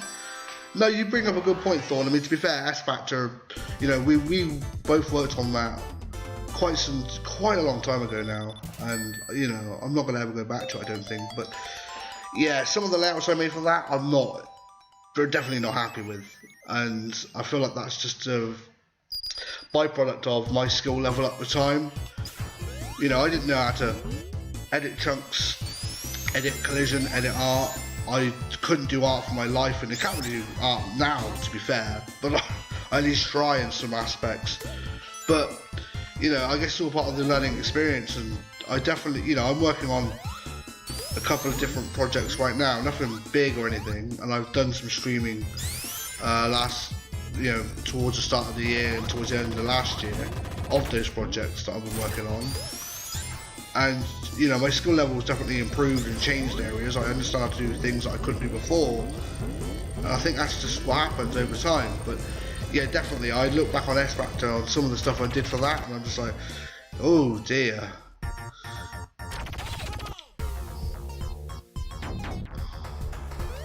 Don't get me wrong, I had a really good time working on that.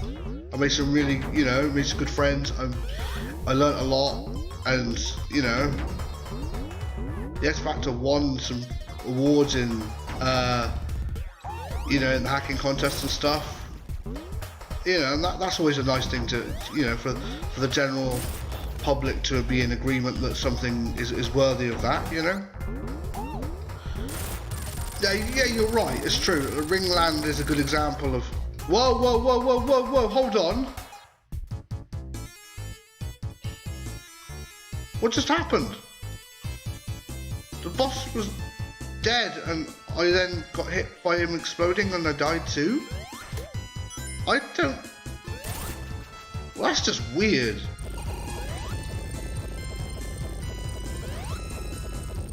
Anyway. Oh, yeah, Chaotic Street as well. Like, the art for that was fantastic. Obviously, Marky just did a really good job with that. With the animated flags and the, the propellers. It's a general, but obviously, you're right, it did slow down a bit. It's be very careful with your object placement, and I'm not going to be stupid with this boss again, because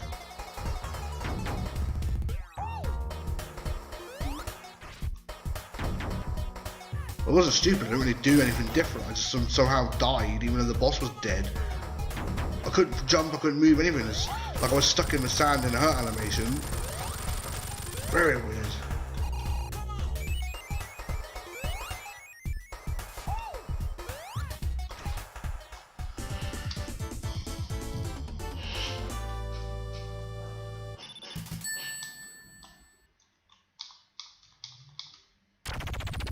Can't speed up the replay cutscene.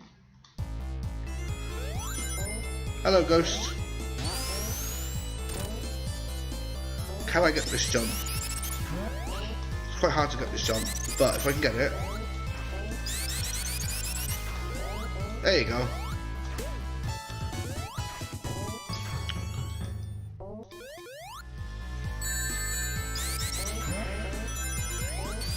These ghosts were always pretty cool, I thought.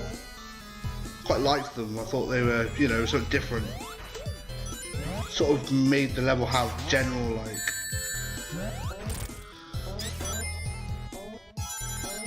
You know, they sort of make the level, increase the level's difficulty without you even having to do much, apart from, you know, spread out the light switches. Very similar to, obviously, like a water level.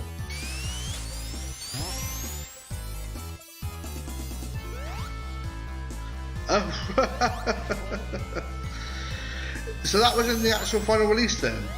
That mistake? I've never tried to play X Factor on hardware. I play it on emulators. I don't really have hardware to play stuff on. I mean, these days I can play stuff on the Mega Drive Mini, but that's not really official hardware. It still uses like emulators, so it probably wouldn't have the same sort of effect. To be fair, one of the biggest ROM hacking failures I did was in version 1.00 of Sonic 3D A.I.R Edition, whereby I was messing around with the credits trying to put my own name in.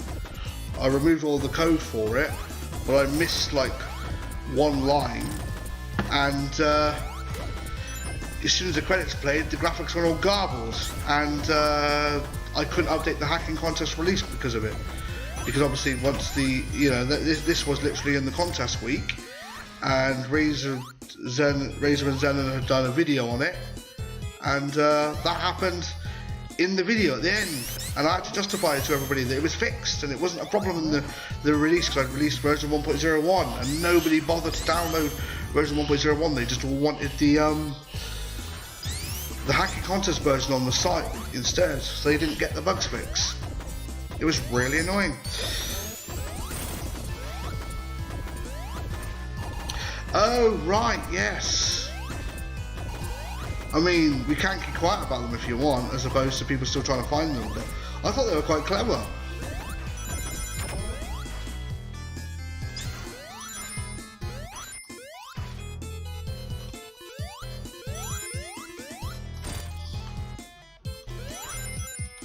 And obviously, I wouldn't say a failure, but more of a bad design choice was having the invincibility and super music replaced in version 1.00 with a very basic version of the Sonic 1 and Sonic 2 invincibility track, which is very short and very repetitive and drove people up the wall, myself included. And I switched back to the Sonic 3 and Sonic & Knuckles invincibility almost immediately.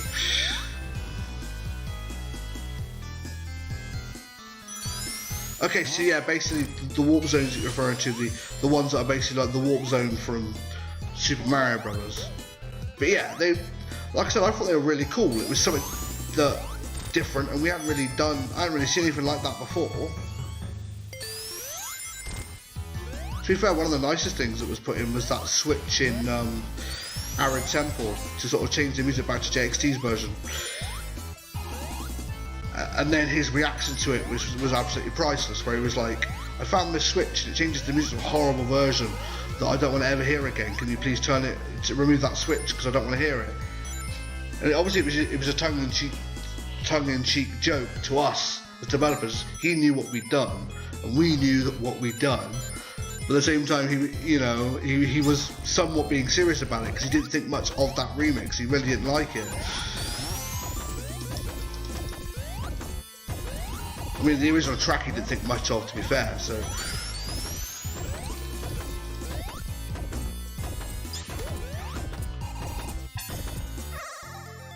I still have 3 of these to get. That's a problem.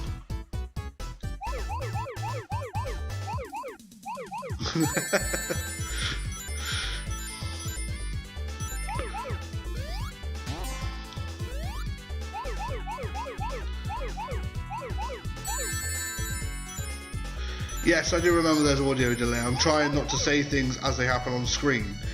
I'm trying to sort of remember that, and then if I can wait a bit before I say it, fine. But then sometimes I forget.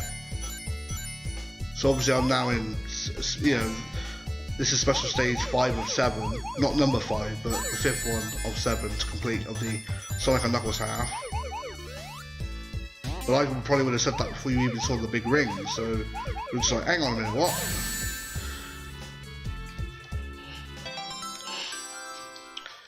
No, it's strange. That was one of the first projects I worked with somebody else on, actually, was Sonic 1 back in 2008, 2009 with Jay, and it was very interesting experience because I'd only ever worked in Ezra Sonic Editor 2 before.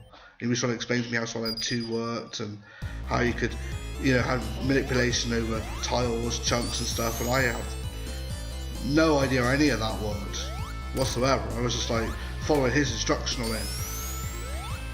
But you know, yeah, sure, no worries.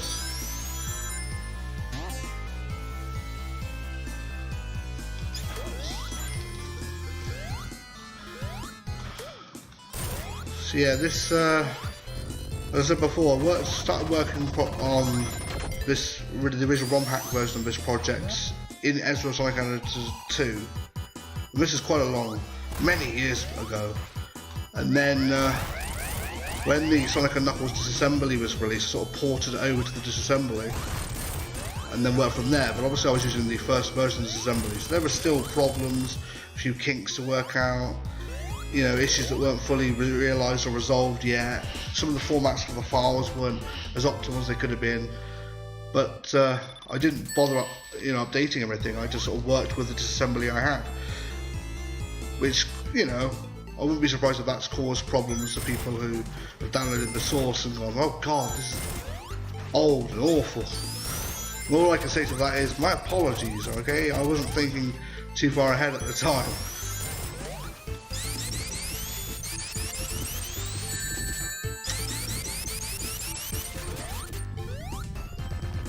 So Lava Reef Zone, Act 1. As I mentioned before, there's a rock layout object to this level, and what it does is it loads in rock objects to basically put Sonic behind parts of the flooring when you're indoors. Because obviously when you're indoors, all of the tiles usually have high priority, which means, you know, Sonic, low priority, so Sonic goes in front of them. So Sonic needs to go behind an object. Usually what happens is you then flip the priority, so you make the floor tiles have high priority and Sonic will go behind them. But because you're indoors, you can't really do that, because otherwise he'd go behind the background as well. You know, he would go behind the floor and the background of the underground parts. So in order to get around that, they come up with a rock object layout. So for example, when you see certain rocks on the floor that Sonic goes behind, and there's also a background, most likely there's a rock object that sort of has been placed there to mask the difference between the rock art underground and the rock art when you're not underground. Because when you're outside, like now, well, you'll see when I get outside, you know, most of the art is sort of high priority, so Sonic's behind all of it. But when you're underground like here, most of the art is low priority to the fact that Sonic needs to be in front of it, not behind it. But you still want Sonic to go behind the rocks. So how do you do that? Well, like I said, they come up with a rock object layout.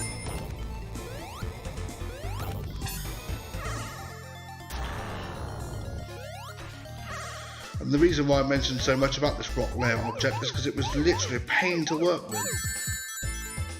I had to tell Sonic 2 to work like Casino Night, and I had to hex edit half of the layout in because the objects only allowed you to go up to from 0 through to F, and if you needed anything higher than that, and the rock object layout went up to like hexadecimal 23, I had to hex edit them from F to 23 or whatever one it was, and have a list of what each one did.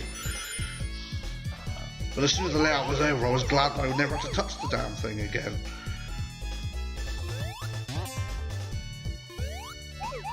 And I also know that that rock layout object is part of the reason why Lava Reef Zone in Sonic Mania is so different because Stealth even mentioned that there were issues with the layout and artwork, which meant that they had to redraw major parts of Lava Reef when they ported it to Mania. And I can tell you now, the reason for that is actually the rock layout object. Because if you take those rock objects away, you'll see the problem. Half the art's cut off on the underground to accommodate the fact that it has to all be low priority. And I expect Stealth couldn't get around that. So instead just redraw the art instead, so there isn't rocks that require something to be behind them when you're underground. Which is what he did. Obviously he might clarify and say that I'm wrong, but I'm pretty sure based on what he said and how I know the level works that I'm right. So yeah, just an interesting bit of trivia there.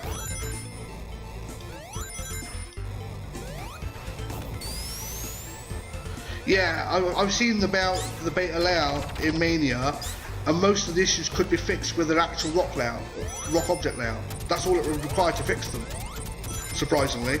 Which is why when I saw that, I was like, yeah, this would explain why you changed it. Because you just couldn't get that to work. Yeah, I haven't seen the beta boss, actually. I know there's like the weird, like, love tarot machine thing as well. That's in there, and that's a very strange one.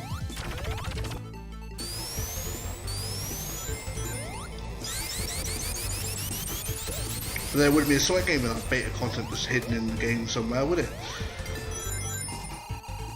I'm missing one Super Emerald, and I'm at Lava Reef 1. I'm going to really have to remember where those big rings are if I want Hypersonic in time.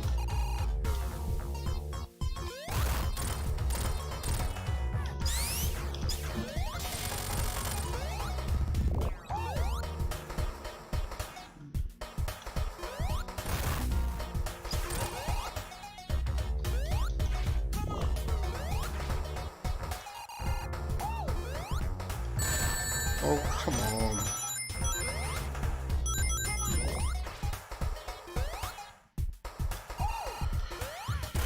I did always wonder what this mini-boss is supposed to be. It seems like an arm of some sort. But if that's the case, what is it connected to? The speculation is connected to, like, the Death Egg robot, but that would be crazy, because where's the rest of it? Very strange.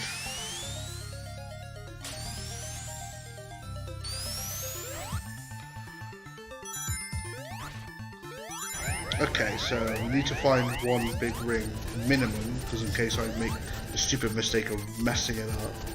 I'm pretty sure there's one over here. No, I was wrong. Oh yeah, Thorn, something incredibly minor, and you'll probably see it when I get there. These platforms that go around this chain in Lava Reef Act 2, the wheels in the middle, they're rotating the wrong way. I've just noticed. I forgot to flip them. That's going to annoy me. Oh. Oh, I never noticed until now. I literally just looking at them, I was like, why do they look wrong? And now I know why.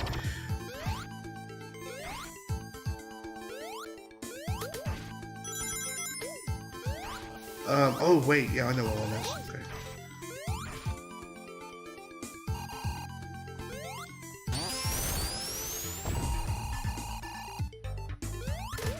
No. Okay.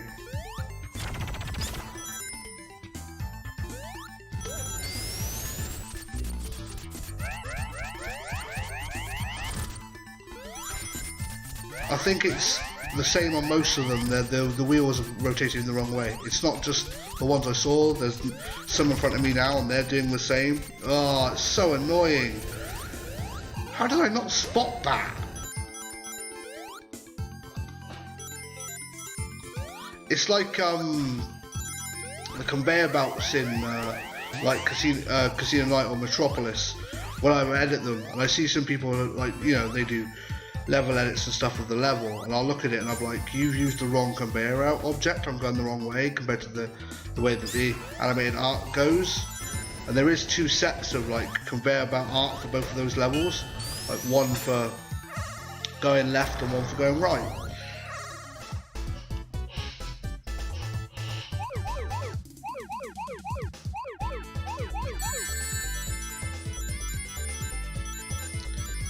just going to get this last special stage finished.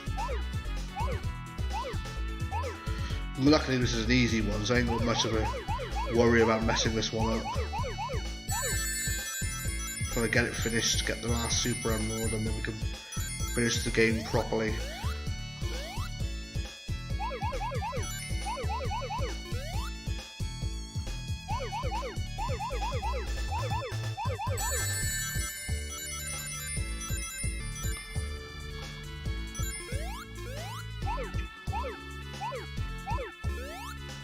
Yeah, nearly there now.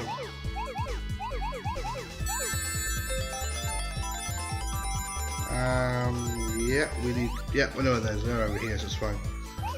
Okay.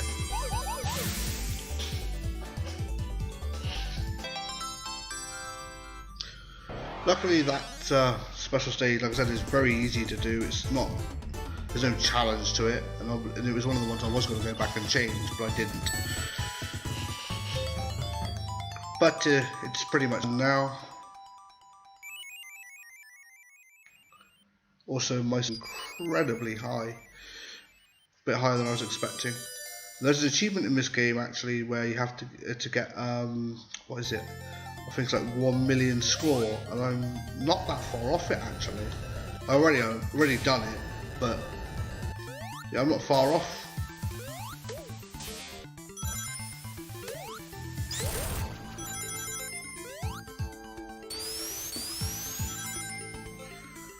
So we now have all the Super Emeralds, so only a matter of time before we can use Hypersonic Vantage somewhere, probably to cheese a boss somewhere or something.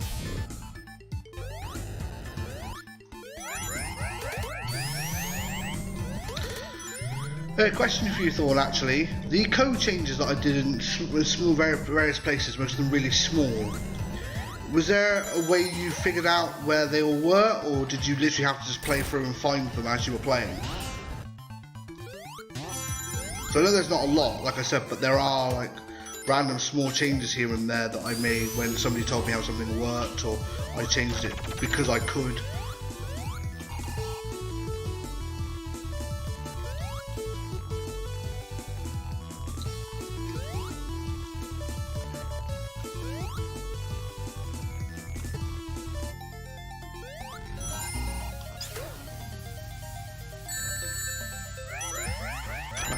Just unfortunate again.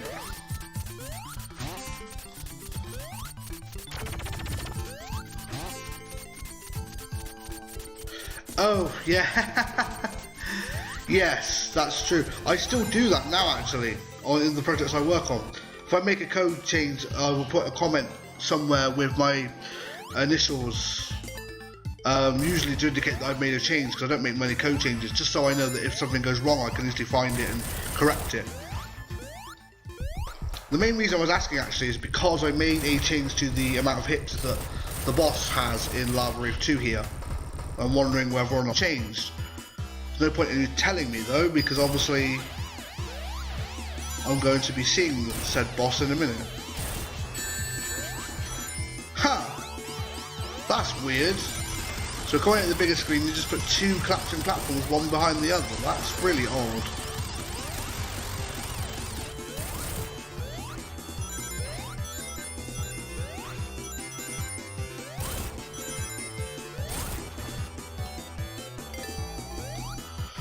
I don't remember making that change, that's why I questioned it. It might be the fact that those two platforms weren't my fault. But I don't remember doing so, hence why I was a bit skeptical to say that it was me.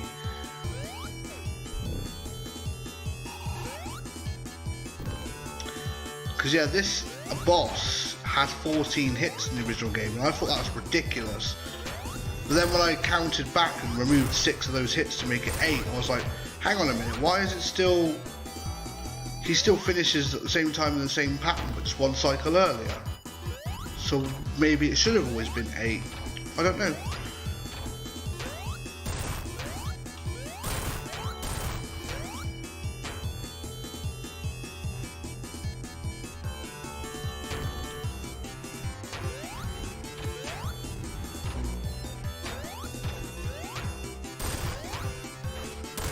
Yeah, there we go.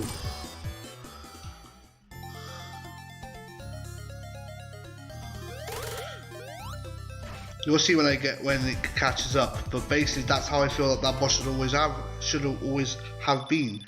Should always have had 8 hits. I don't understand why I had 14. It makes no sense to me at all.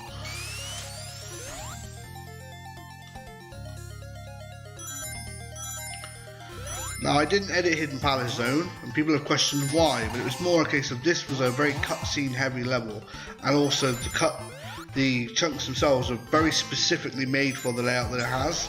It's very difficult to actually edit this level.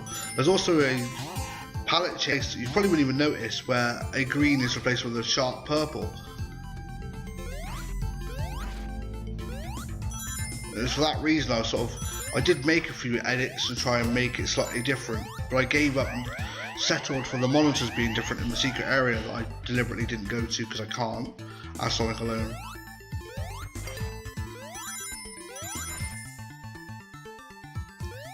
Hello, Knuckles.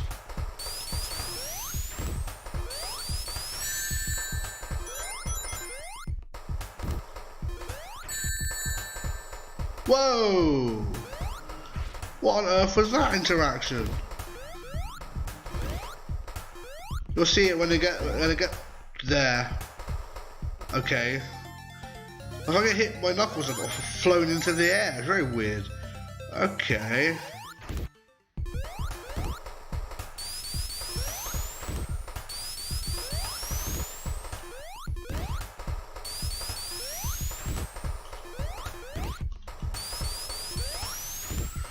I really found this little Knuckles interaction fight too difficult. It could have been harder, but I guess they didn't really want to make it like overly difficult as a boss sort of thing. It was just more a case of, here's a cutscene, you're fighting Knuckles, you know.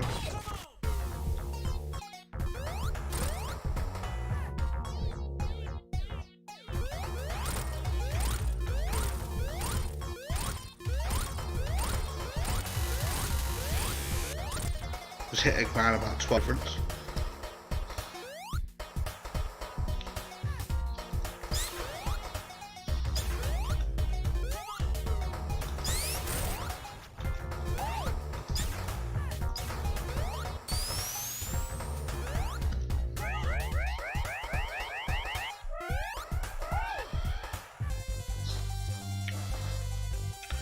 So now we're hitting the last couple of strides of this game.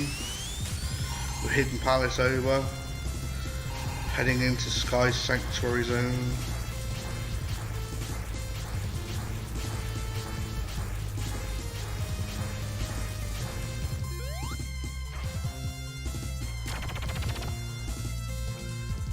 You'll see this on catch up, but I always thought it was interesting how if you ducked next Knuckles, he always basically tells you to carry on without him. Never really understood that. Yeah, I'll go, don't worry.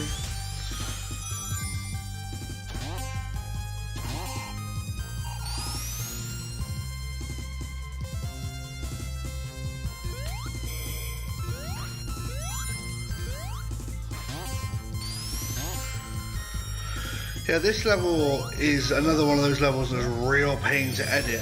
Mostly because in the section between Sonic 1 boss and Sonic 2 boss, the background layer is used for you know, a level layout that moves up and down.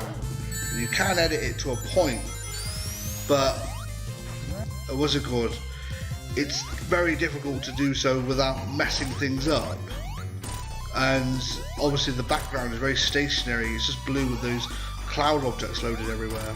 Although I do like the fact that in Air they don't have the pixel look to them. They're actually transparent. It's very nice.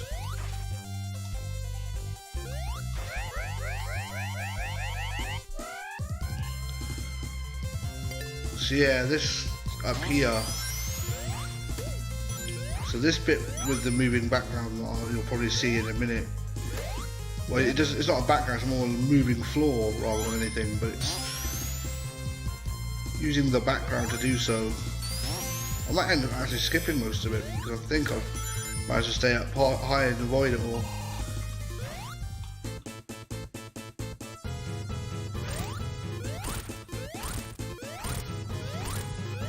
I like the idea of the boss throwbacks in this level, but I feel like they're too easy. Especially with Sonic's Insta-Shield and the change of physics that feel like they're overly simplified. You know, Sonic 1 doesn't really have the... Sonic 1's boss redo doesn't have the same sort of bobbing physics to him. So I feel like he's a bit easy to hit, like when he's on either side. And the Sonic 2 one in general just feels like, because obviously because you can just cheese him with Insta-Shield even when he's up the top of the screen.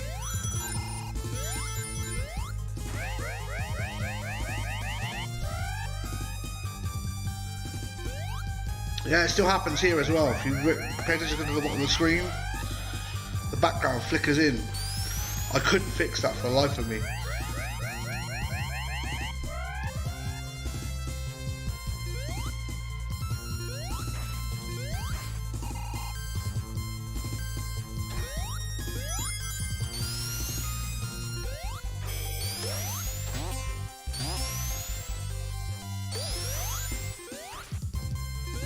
I mean, Sky Sanctuary really is like a level of, you know, it's sort of, it's one of the first levels I do think of when I think of Sonic and Knuckles in general, you know, like sort of end game to this sort of trilogy, because it's so iconic. You know, the colours, the green, the yellow, and just there's so many different like level specific objects that sort of stand out, like the swinging cup with spikes under it that you can ride in, and you know, the collapsing diagonal floors, and it's probably one of the reasons why it was, you know, redone in Generations, but it's quite an iconic level.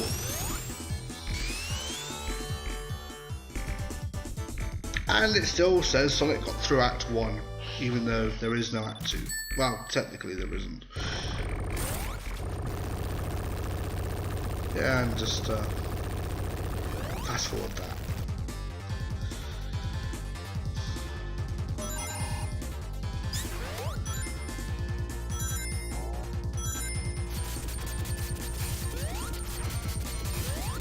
I mean, stuff like that, like, is very minor, isn't it? You might notice it, you might not. But even if you notice, it's like a frame.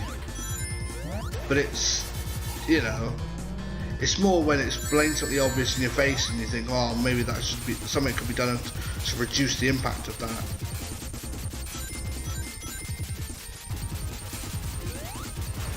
I will say though, like, I've been playing from start to finish so far, and I've not encountered anything that's game breaking or anything. Everything seems to be working quite well.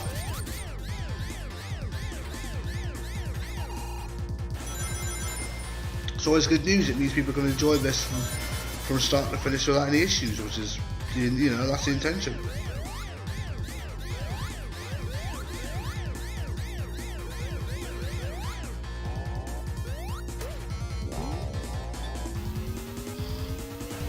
I mean, I don't want to jinx it, obviously. This is where I end up when I get to the end of the level and something crashes or something.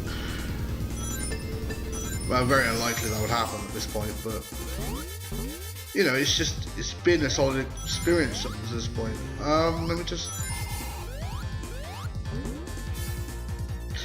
That's because of yeah. So basically, Defect Zone 1 never used to wrap vertically, and now it does. So this checkpoint didn't load, and then I walked away and it come back, and it did. Very similar to a very specific rock that happens in Sandbopolis 2, actually, that sometimes doesn't load due to the scrolling, and if you go away and far enough and come back, it then loads in.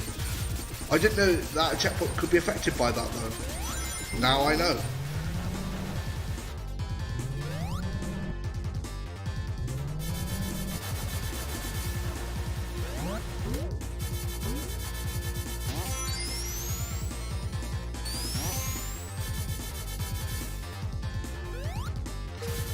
I wonder if I can do it. Let's see if I can try it. No. There's a very specific, there's a shortcut to the right here. It's very hard to do. No, I've lost my bubble shield. If you have electric shield, you can do it. It's basically you can electric shield double jump your way through that entire passageway to the end very safely, without issue. But obviously it's only available if you have an electric shield. Or if you have a bubble shield and you're very crafty with the way you do bubble bouncers. You might still have to take damage to progress, but it's still possible.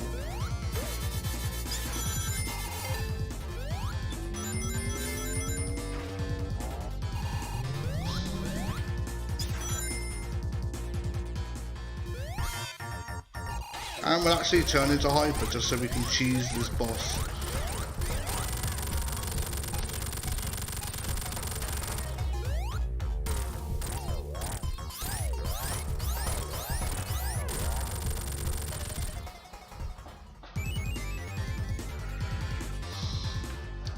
Yeah, that staircase uses sort of behaviour from Sonic 1 actually. It's like a leftover code that actually works if you set the subtype to something else that isn't used in the main game. So I just set it to that subtype, tried it, and it worked. I was like, oh, okay. But yeah, I don't know why it doesn't work in Air. It might just be a case of, by pure luck that it does work in Sonic 3 and Knuckles, when you mod it. I mean, it's not much of a problem, and I like what you did with the replacement. It's, works.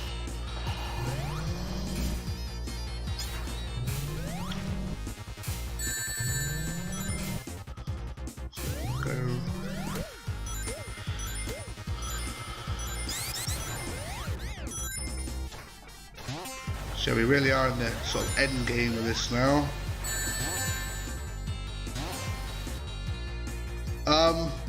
Okay, these platforms don't move. They're supposed to move. You can't progress because they don't move. They're supposed to move up and down.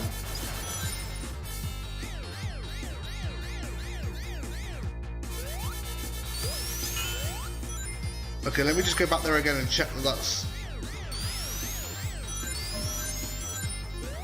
Like this one, actually. They're supposed to move like this one.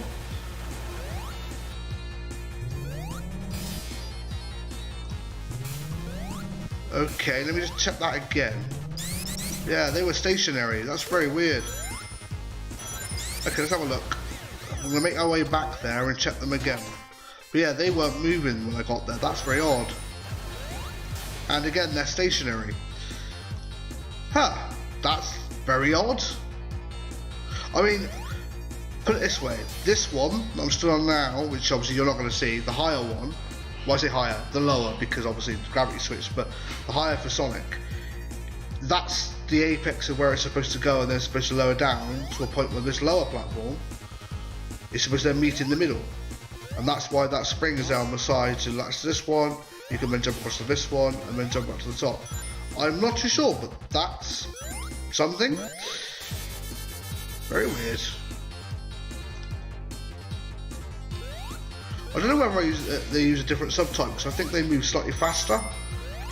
But yeah, they don't move, they're supposed to.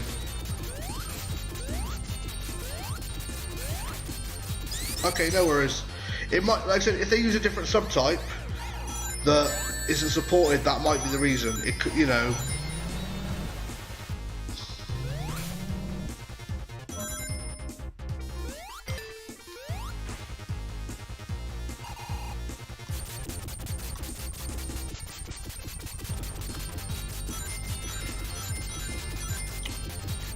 See, there's me opening my big mouth saying I, haven't found anything that's game breaking, and then I find that a section where there's a platform that's two platforms supposed to be moving, and I could only progress because I had electric shield still with me. All the irony. Still, it's not the worst thing in the world. That path I was taking anyway is like a path less travelled, so it shouldn't be too much of a problem for most people.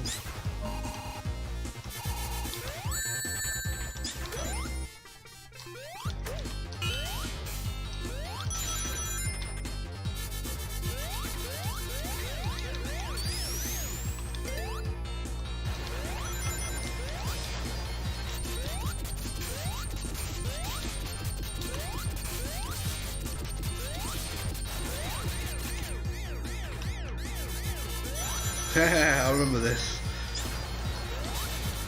So these vacuum tubes where you could choose a direction to go, they were fun to sort of mess around with, because there's loads of different subtypes where it would like allow you to launch the shelf left or up, but only left or up, or only right and down.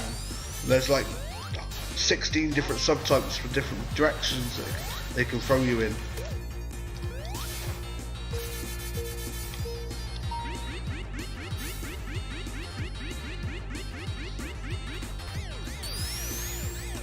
The whole point is supposed to feel like you get lost in here, like you don't really know which way you're going.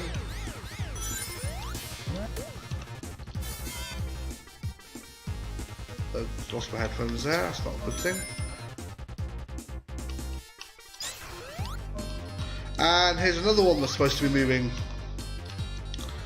So this platform that I'm still on right now, which you'll catch up with in a minute, isn't moving either. So I presume something is making these platforms not move, because this one is not moving either, and there's one down here that isn't moving either. Very strange. And this one's not moving either. Okay, so it's basic platforms for some reason in Death Egg Zone 2. I don't know why, but they're not moving, and they should be.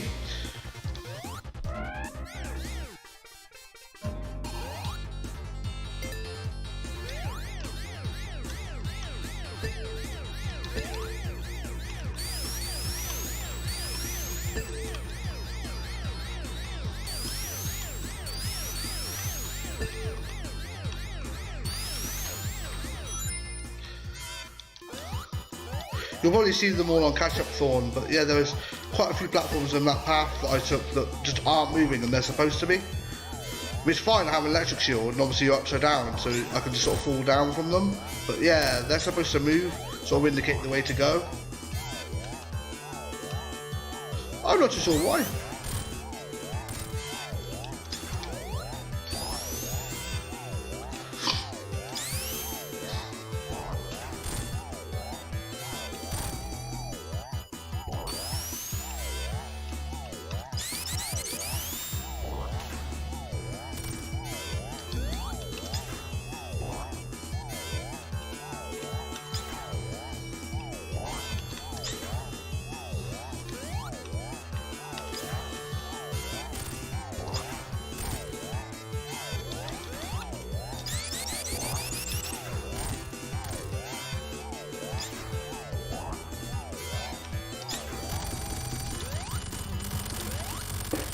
I mean, some of them were moving. That's the thing. I don't know whether it's the subtype on them is different, but some of them were moving that should have been, and others that were expected to move were just stationary. So I don't know why.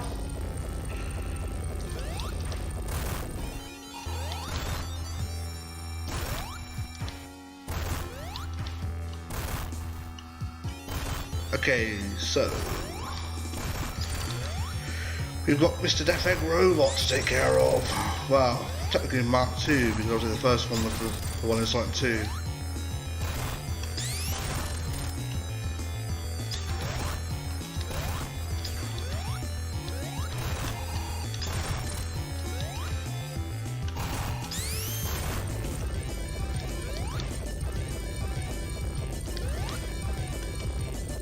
It's possible. I mean, like I said, it might be the fact that the subtype they're using is quite large and, you know, for some reason they're turned off because they are unused in the final game, so I don't know. I mean, it wouldn't surprise me if it's something like that, whereby, because they're unused in the final game, why would we need their code to still run? So we just turn their code off.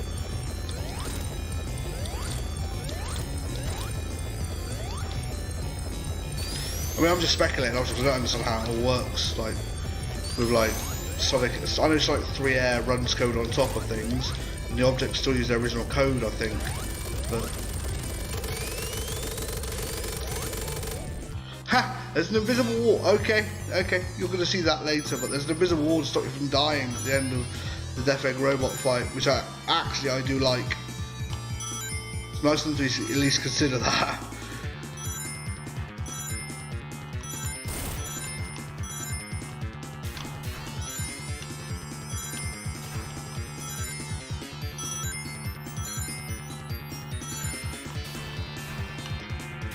So, the quest is real for Doomsday.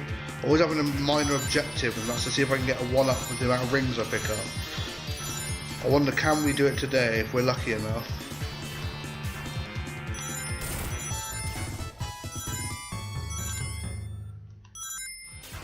I mean, if you're good enough to get a 1-up as well, I mean, it means that, you know, back in the day, it's one of the things I tried to do, so then if I died on the boss and I had a 1-up, I could then just try it again without having to worry about getting game over. We never really found this game overly difficult though.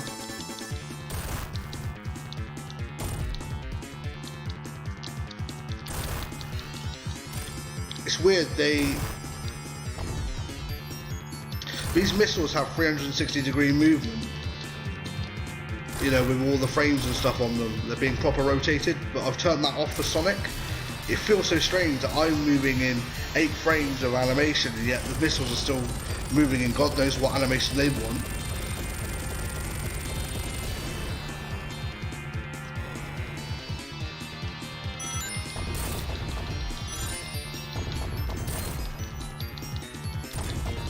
Oh, I see. Oh, I didn't even notice that. I wonder if the same thing happens to the blue pellets in this one, if you go low enough. I don't think you should be able to get this close to him, actually. That's quite weird.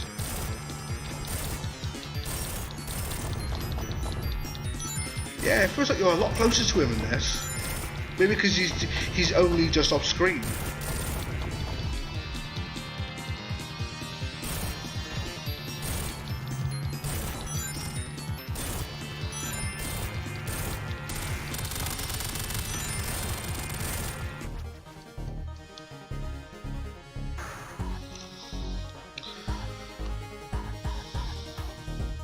Yeah, he always felt like he was a lot further away off the screen than he actually is. Now, because the camera's so much pan, it feels like, you know, his widescreen is a bit. I feel like you have more viewing distance. He feels a lot closer than he actually ever was. It's very strange.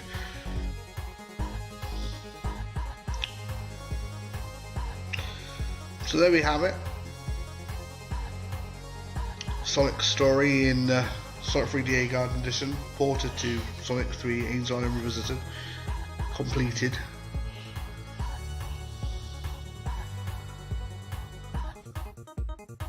So let's drop off the Master Emerald for Knuckles.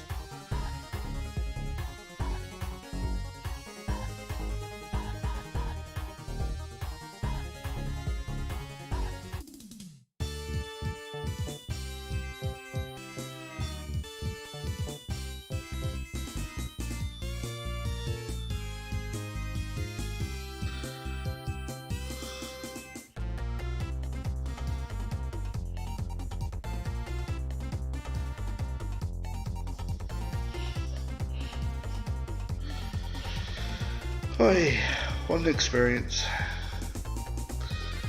So yeah, I was obviously going to take this time to say thank you again to everybody, especially as Thorn for porting this, you know, my original ROM hack to Sonic 3 A.I.R Revisited. To, I can't remember how to pronounce his name. Eukaryote? I don't know, I'm not going to try anymore. But yeah, thanks to him as well, obviously, for developing Sonic 3 A.I.R Revisited. Thanks to all of the people who originally helped me with the ROM hacking project that I worked on.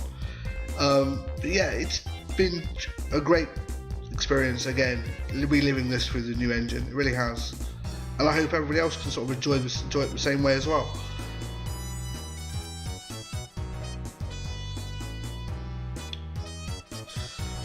I don't think I'm going to come back and play as Tails because there's not really much else to show. I mean, I've shown Knuckles' layouts, I've shown Sonic / Tails' layouts, and you know, there's not much else to show, but obviously you can experience it yourself. So when you say the credits require trickery, what do you mean by that? Because obviously I know, like I said, I tried to edit the credits in some way. You know. Oh right, really? Oh, that's crazy. Well, I tried to edit the text in, you know, the original project, and obviously version 1.00 had broken credits as a result of that, and it just broke all the art because I think it tried to load something that wasn't loaded correctly or something. I wasn't too sure, but I gave up with that almost immediately because it was just going to try and put my name in, you know. Just put in, you know, made by DA Garden or something, and it just was never going to happen the way I was approaching it. But the fact you put that in, you know, I really do appreciate that. It's just a nice little touch you didn't have to do, but, you know.